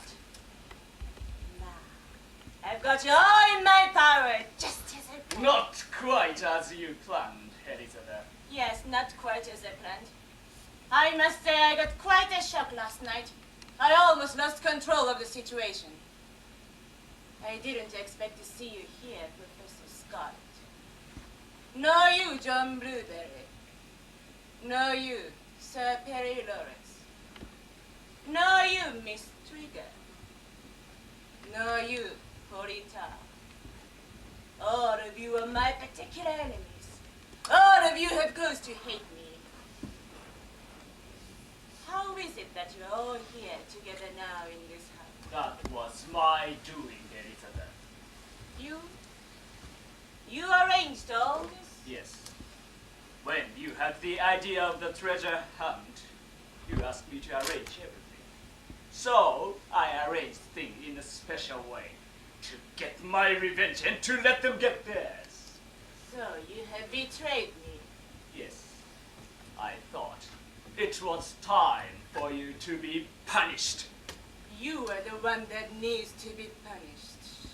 Control yourself, Miss Chowder. We are all witnesses. If you shoot Mr. Bond, you will be hanged as a murderess. Now, tell us, what were the purpose of this treasure hunt of yours? Why should I tell you? It would be much easier to shoot you all one by one. I might do that. Go ahead, Miss Chowder. But tell us first, why did you make us all come to this house? What was your purpose? Why did you print that leaflet about the treasure hunt? There isn't any treasure hunt. Oh, if there is, you are the hunted ones, and I'm the treasure. I just wanted to have a bit of fun. I like hurting people, you know. We know that very well, Elizabeth Chowder.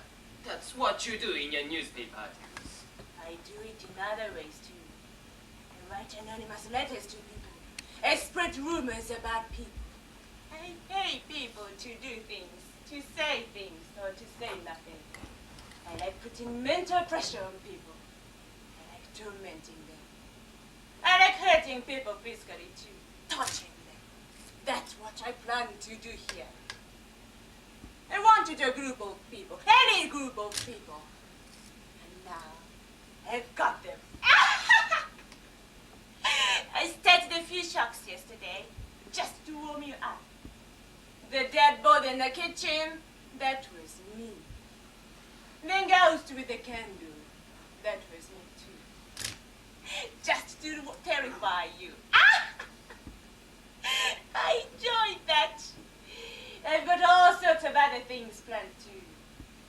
I'm going to tie you all up. I've got all kinds of instruments down in the cellars and up in the attics. I'm going to torture you one by one.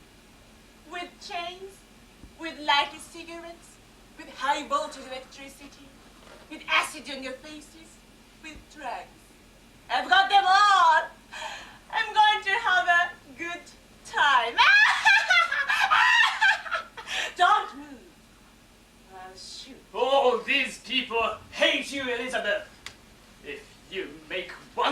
single mistake, they'll all turn on you and get their revenge. Take care. I didn't expect to see these particular people here. So many of my victims. Why did you have this desire to destroy people? I hated some of you because of your success. You are so famous. So are you a famous journalist? Just a plain newspaper woman with a sharp bite. People can admire or love the things you do. Nobody admires me. Nobody loves me. Everybody hates me. I'm famous or infamous, not because of my greatness or originality. Because of my envy, jealousy. You do brilliant, beautiful, creative things. All I do is break people down, destroy them. There's nothing beautiful about that. And I can't even really destroy people. They can usually recover after a while. Most of you have already re-established yourselves. Will very soon do so. Glad I've got you all here again. Now I can destroy you complete. Take care you don't make a mistake. They're all ready to get their teeth into Elizabeth Chowder. I shoot them all fast! Starting with you. You. How did you arrange to get these particular victims of mine here? I wanted to know before I kill you. It was easy. You asked me to arrange the printing of the treasure hunt leaflet and have them put inside the weekly times. That's what I did. But I didn't put the leaflet in all the newspapers.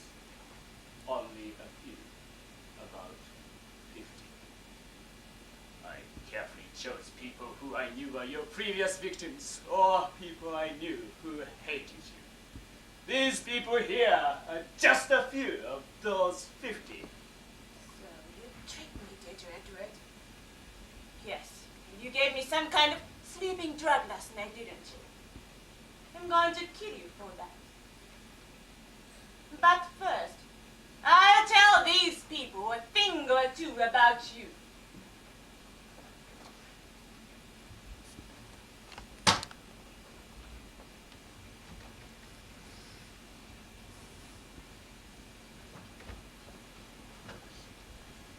This is Edward Bone. He used to be the priest of St. Margaret's Parish Church in Bristol. I found out that he was involved in the buying and selling of pornographic photographs. Just imagine a priest doing that. He used to take pornographic pictures too. In the crypt under the church, pretty girls and choir boys, he made them take off the clothes and photograph them in all sorts of obscene positions. I've seen the photographs. Disgusting. I thought I'd reveal everything in my newspaper, but he begged me not to. He's such a coward. For several years now, he has been paying me money to keep silent. He is also helping me with my plans to torture. I was forced to agree. I knew if I didn't pay her and help her, she'd reveal everything about me in her newspapers. I couldn't bear the shame of thought of public shame. God, I'm so ashamed of what I've done. May God forgive me. It will be too late. I'll kill you first, and then you will roast like a greasy pig in hell.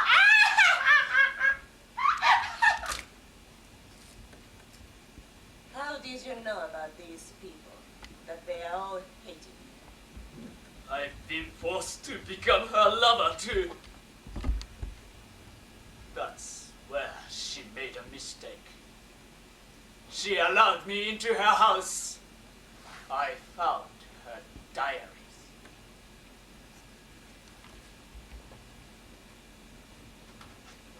Yes, I've read your diaries. You kept a record of everything you've done. Very foolish of you. You are too proud of your success in ruining people. I've made a lot of copies of your diaries, Elizabeth. I've sent those copies to my bank and to my lawyers with the statement that when I die, the copies are to be sent all the top London newspapers and to the police as well. You see, I protected myself. If you shoot me, that's what will happen. You'll be utterly disgraced.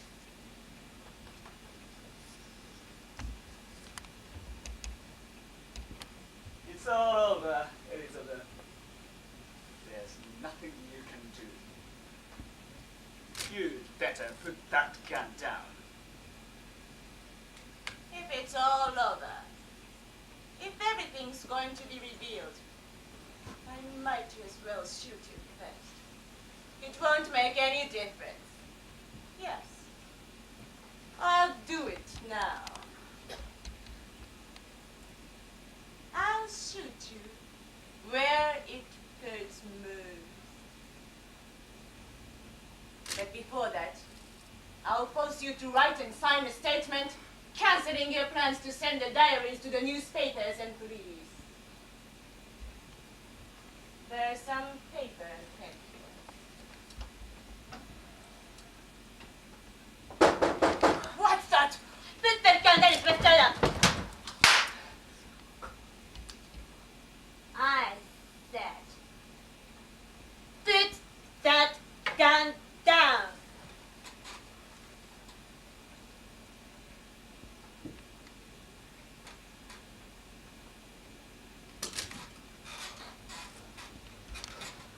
I got you now.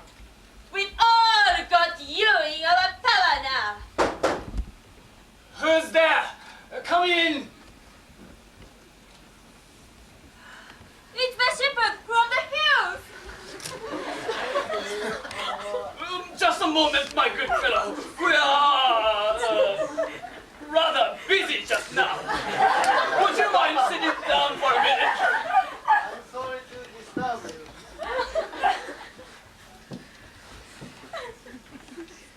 Now, Elizabeth Chowder, we'll deal with you.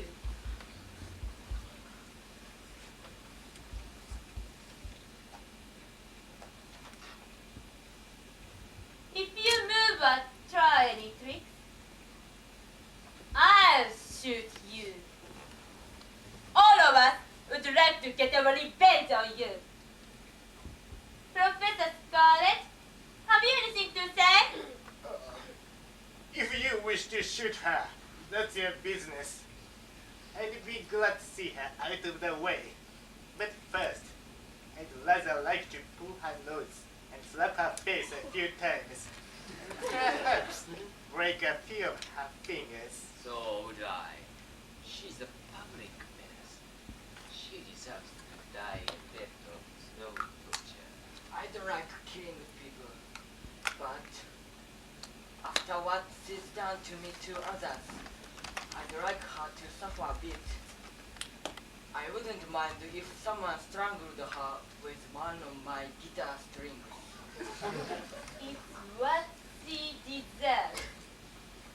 She caused my fiancé to kill himself. That's the same as murdering him. Nothing can bring him back. So, I'm going to shoot her after all of you have done what you want to have. You can treat her in any way you like. Kick her in the groin, stamp on her face, slash her with razors, burn her with cigarette lighters, let her die as long nothing death. No! We can't do that. We might all have burning souls. Who doesn't? But we can't just murder her in cold blood. We'd all have to go to prison. I don't think so, Miss Random. In the Secret Service, I was a professional murderer with a license to kill certain persons. And I also often made such murders look like suicide. It's quite easy for me to arrange things here. As long as she doesn't.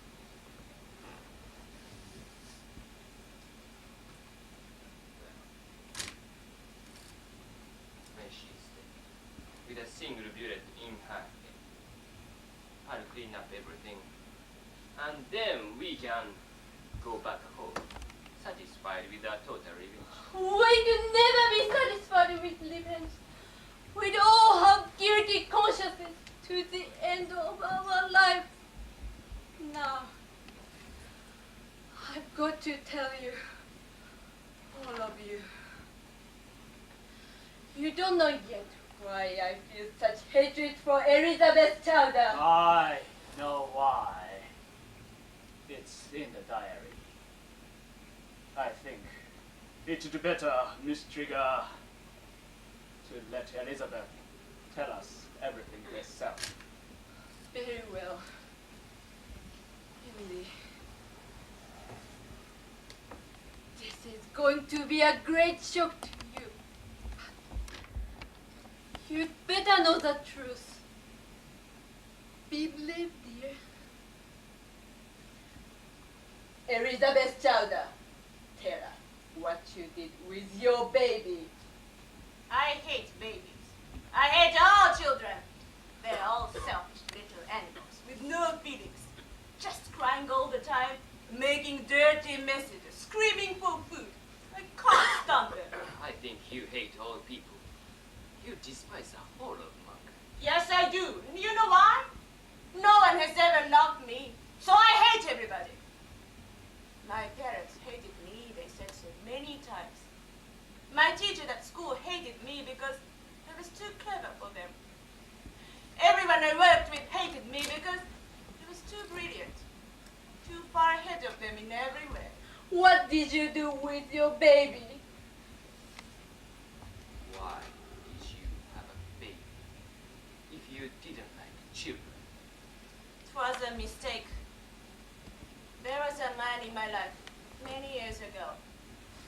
Thought he loved me.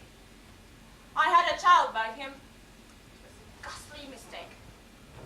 I wanted to have an abortion, but he wouldn't let me. And then, when the child was born and I wanted it to die, he left me. Never seen him since. What did you do with the child? You know very well. Tell them. No. She put the baby in an old bucket and left it on the doorstep of your orphanage. The Sunshine Orphanage. It would have been better if I cooked in the oven and eaten it for lunch. I thought putting it on the orphanage steps was quite a kindly thing to do.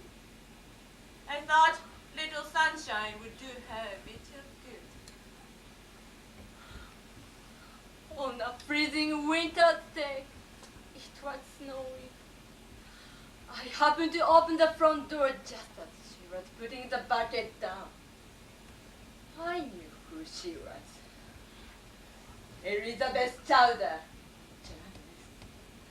She told me not to say anything. If I did, she would report scandalous things about my orphanage. Not true, of course. For the sake of my orphans, I had to keep quiet. Emily, come here, dear.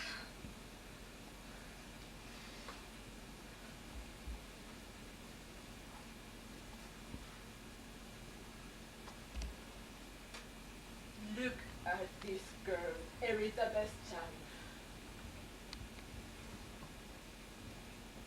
This is the child you abandoned.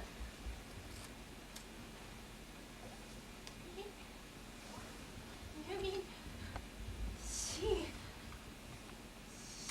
this woman is my mother? How awful! I can't bear it! Have courage, Emily. We can't escape from the truth. My child! My lost child! All these years, I longed for you. I thought you were dead. I thought your mother had killed you. That's why I left her. You? You the man? That man? Yes, I am the man who loved you, Elizabeth. I did love you deeply. I'm from probably the only man who has ever loved you. But you broke my heart when you took the child away. Emily, I found you again. I'm your daughter. Emily, you are my daughter. I found you again. I'm your father, Emily. Are you Daniel Ohama? Yes. Don't believe it. Daniel Ohama was a handsome man.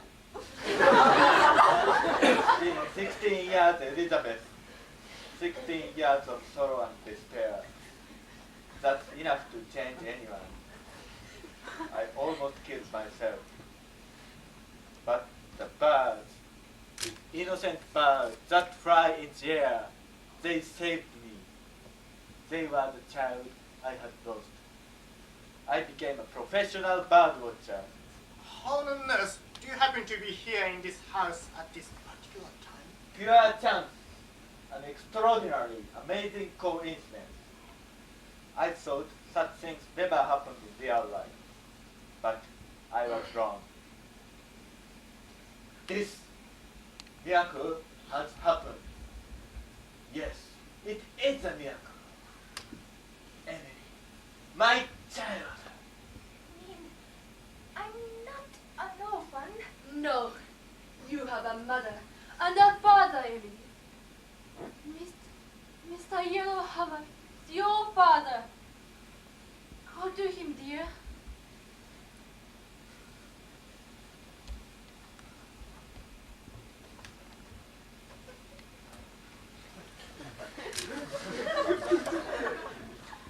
I can make a beautiful story.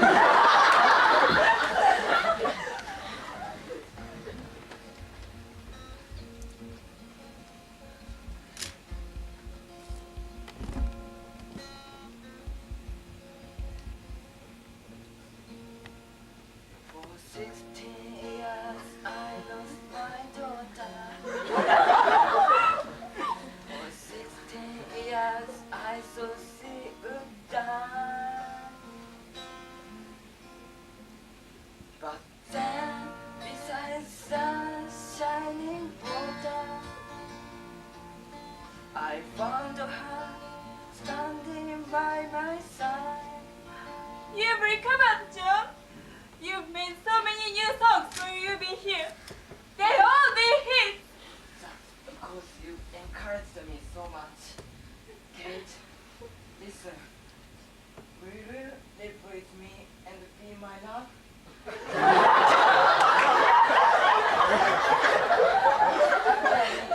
Marry you? Yes, John. Of course I will. I'm so happy.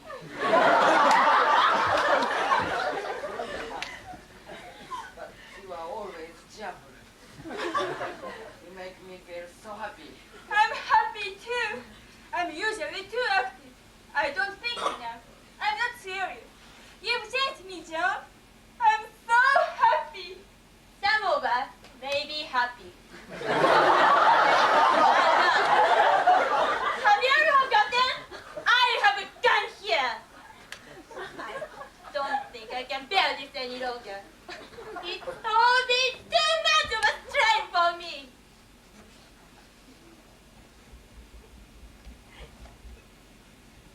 Elizabeth Chowder. You are a totally evil woman.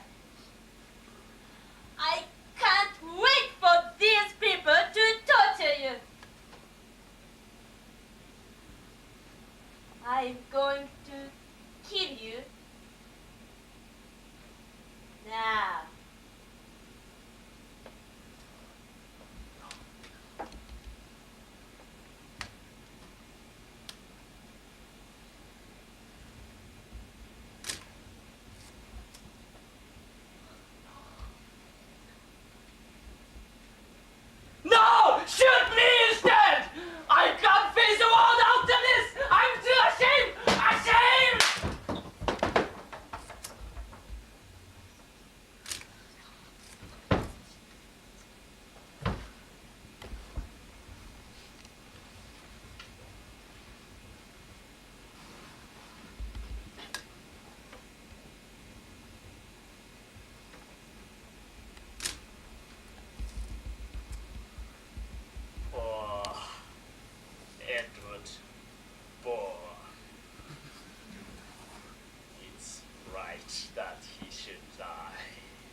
woman that's ever lived.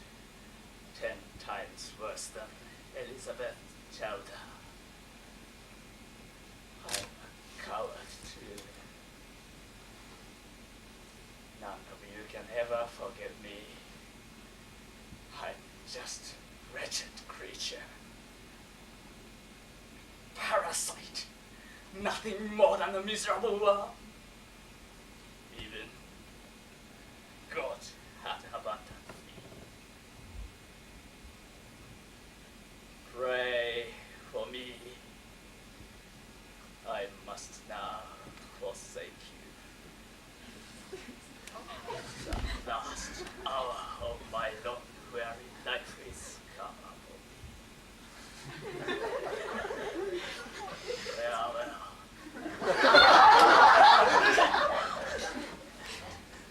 When you would say something that is sad, speak how I felt.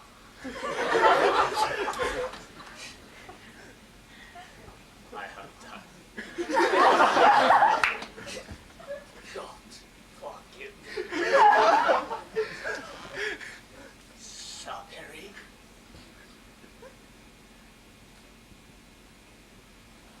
I won't be able to have that fish soup for lunch now. Clam. Clam!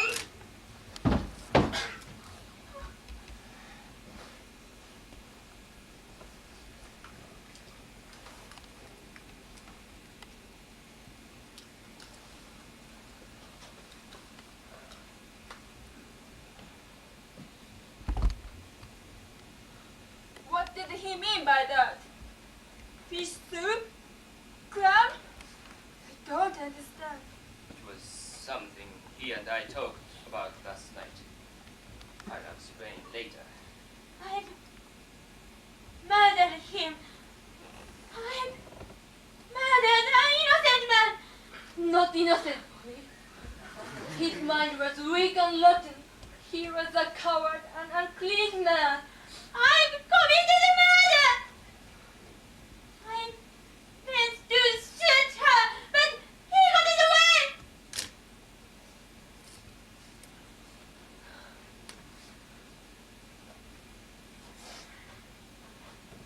I've done terrible wrong.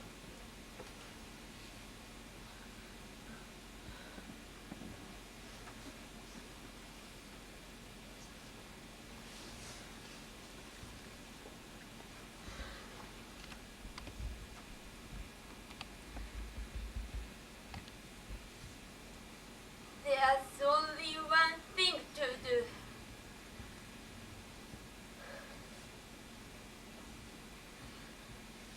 I'm going to shoot myself.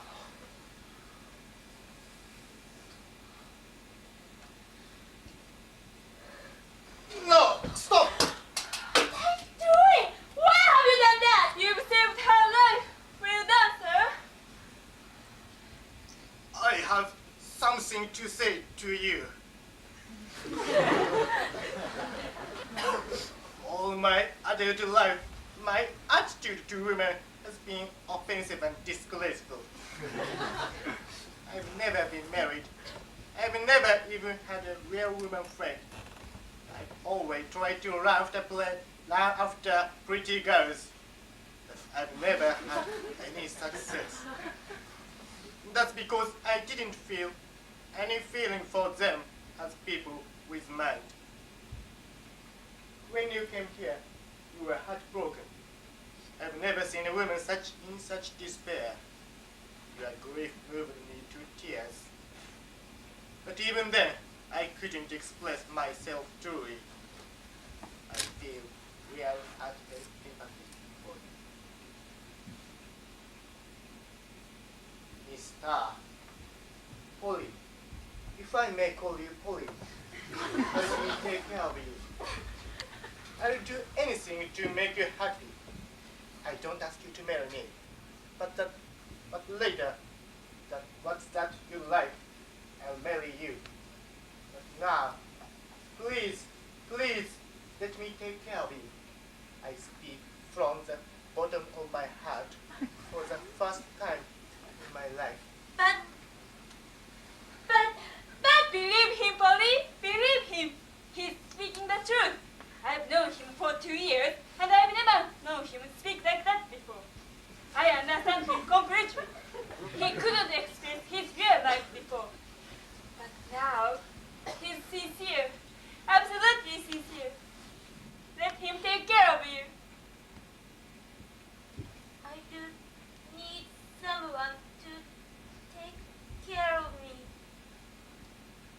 I will.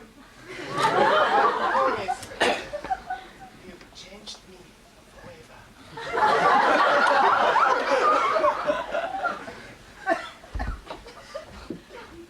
You are very kind, Professor Scarlet.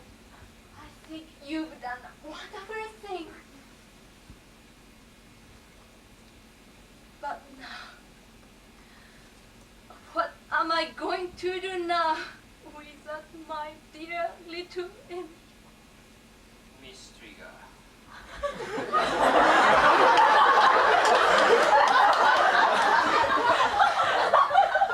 have something to say also.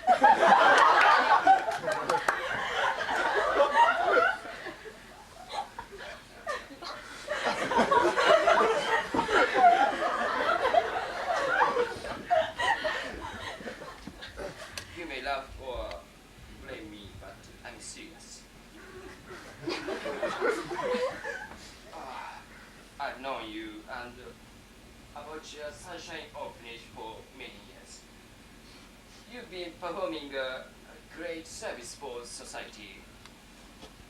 Hundreds, perhaps thousands of children owe their happiness to you. I greatly admire you, Miss Trigger.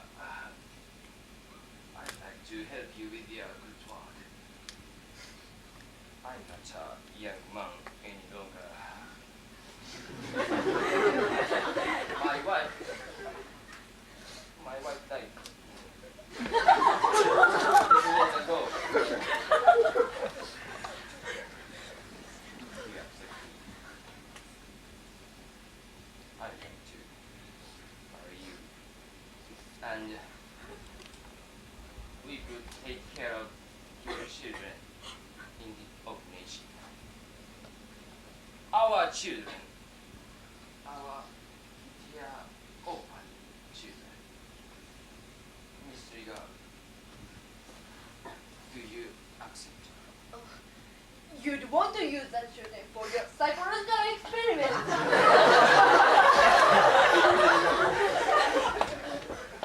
No. Never. You've changed me.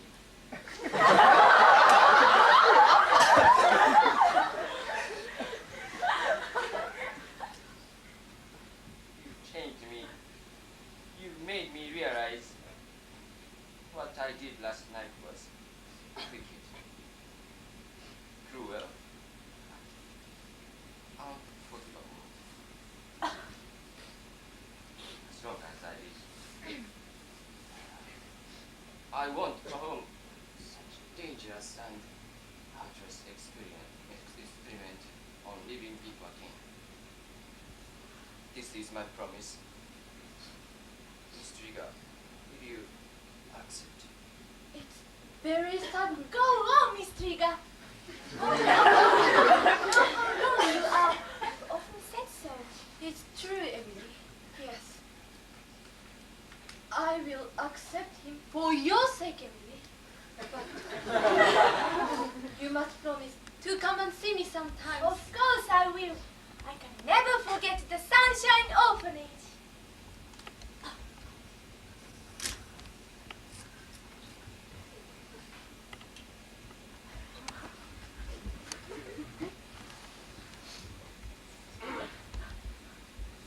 Sunshine. They're all in the sunshine. They're all happy except me. Edward Bond is dead. My diary will soon be published in all the newspapers. There is no way to stop that. My whole career as a journalist is ruined. There's no point in my living any longer. I think, Sapere Lawrence, that your idea to stage my suicide is an excellent one. I'll save you from trouble. It's quite simple. I'll do it myself.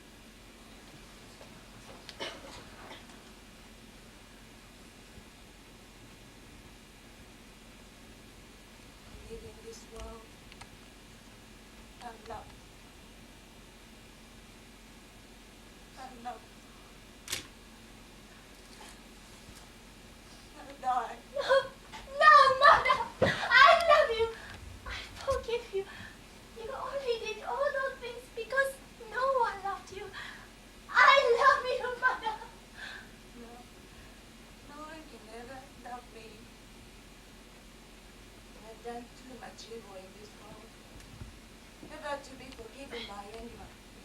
And even you, Emily. If I continue to live, I'll bring you and Dad nothing but scandal, shame, and disgrace. This last thing I do will be only truly good action I've ever performed in my life. Bye, Emily. Live a happy life. Your father.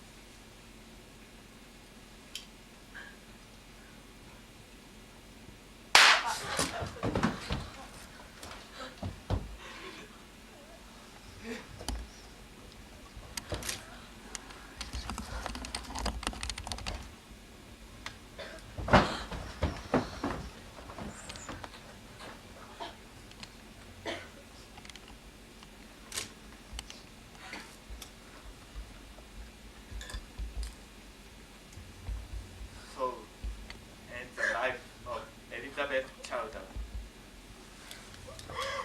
editor-in-chief of the Weekly Times. Don't cry, Emily. It is better this way. She had many enemies, and her worst enemy was herself. No one could have saved her.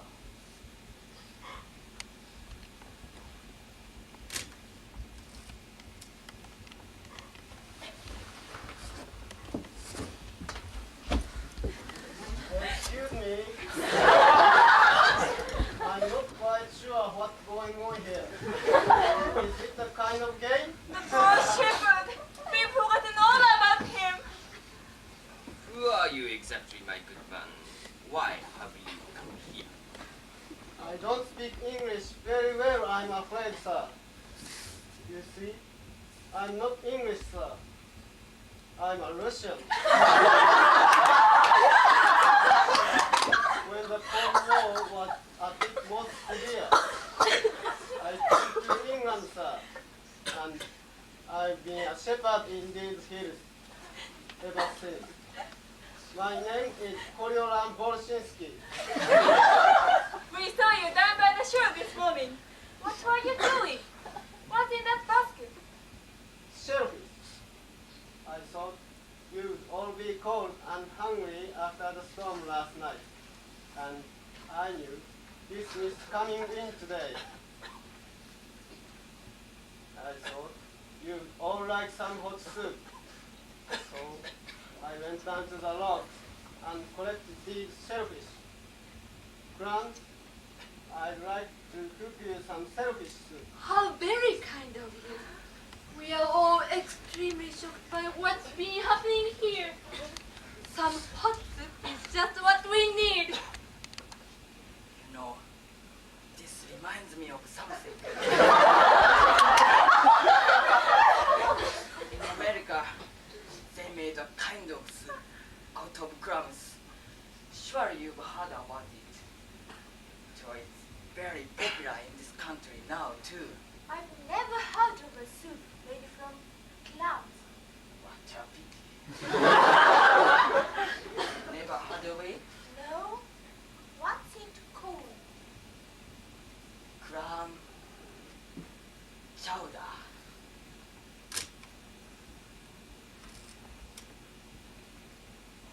A rather bitter soup, I'm afraid.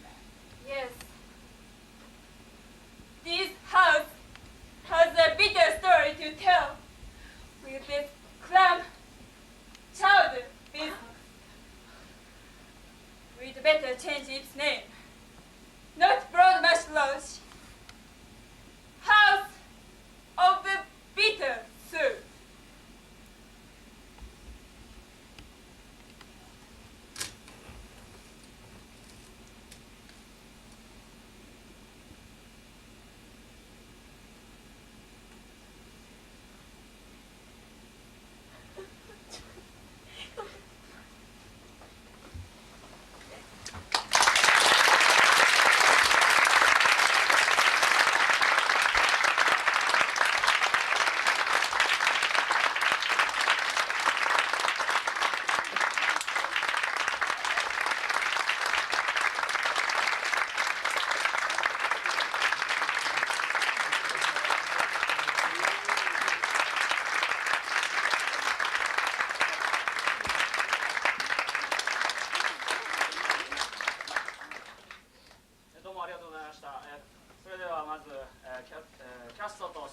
介します。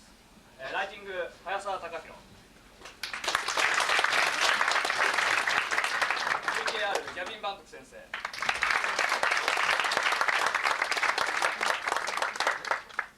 エリザベス・チャウダー、山田智恵、オリオラン・モルシンスキー、イエ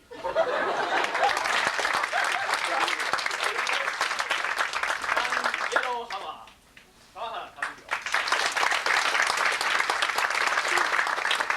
ローズ・トリガー、手塚明子、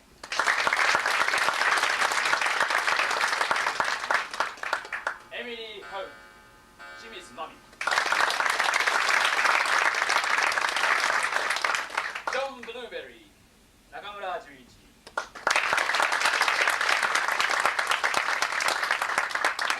オリバー・スカーレット、山本直隆、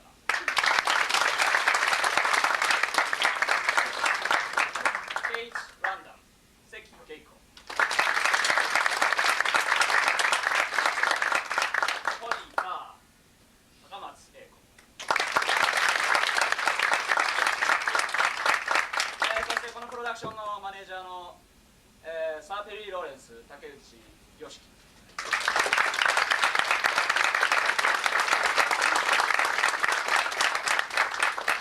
本日はお忙しい中、我々のシニアーズショーに来ていただいてありがとうございました。今回はメンバー各自がですね、それぞれ自分の興味のあるキャラクターというものを書き出しまして、それをもとに、作品を書いていただいたわけなんですが、そういうこともございまして、個人の人格とダブる部分とかもしくはよく言うようにキャラクターが先走りしてしまうことがあってちょっと見ててついてこれないお客様がいらっしゃったかもしれないんですけれども、楽しんでいただければ光栄のことと存じます。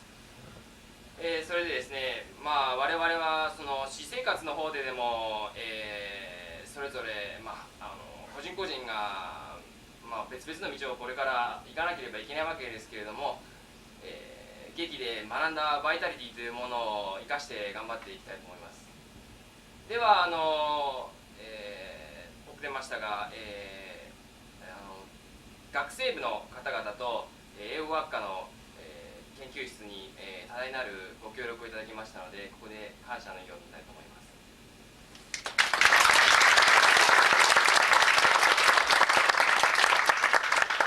あともう一人忘れてはならない方がいらっしゃるんですが、今回のハウス・オブ・ザ・ビター・スープの、作者であり、なおかつ演出者でありますギャビン・バントク氏です。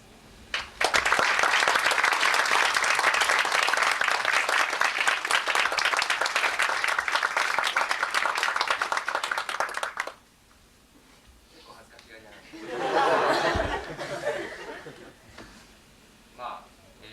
我々4年生、これからいろんなことあると思うんですけれども、今回のステージでこのメンバーが全員一緒のステージに乗るということは最後になると思われますが、こういうステージを踏む機会があったこと自体にやっぱり感謝の意を述べたいと思います。加えて、これこそ最後ですが、本日は大変反応の良いお客様に恵まれて私個人的に3年ほど劇やってますが、これほど反応がいいお客様は初めて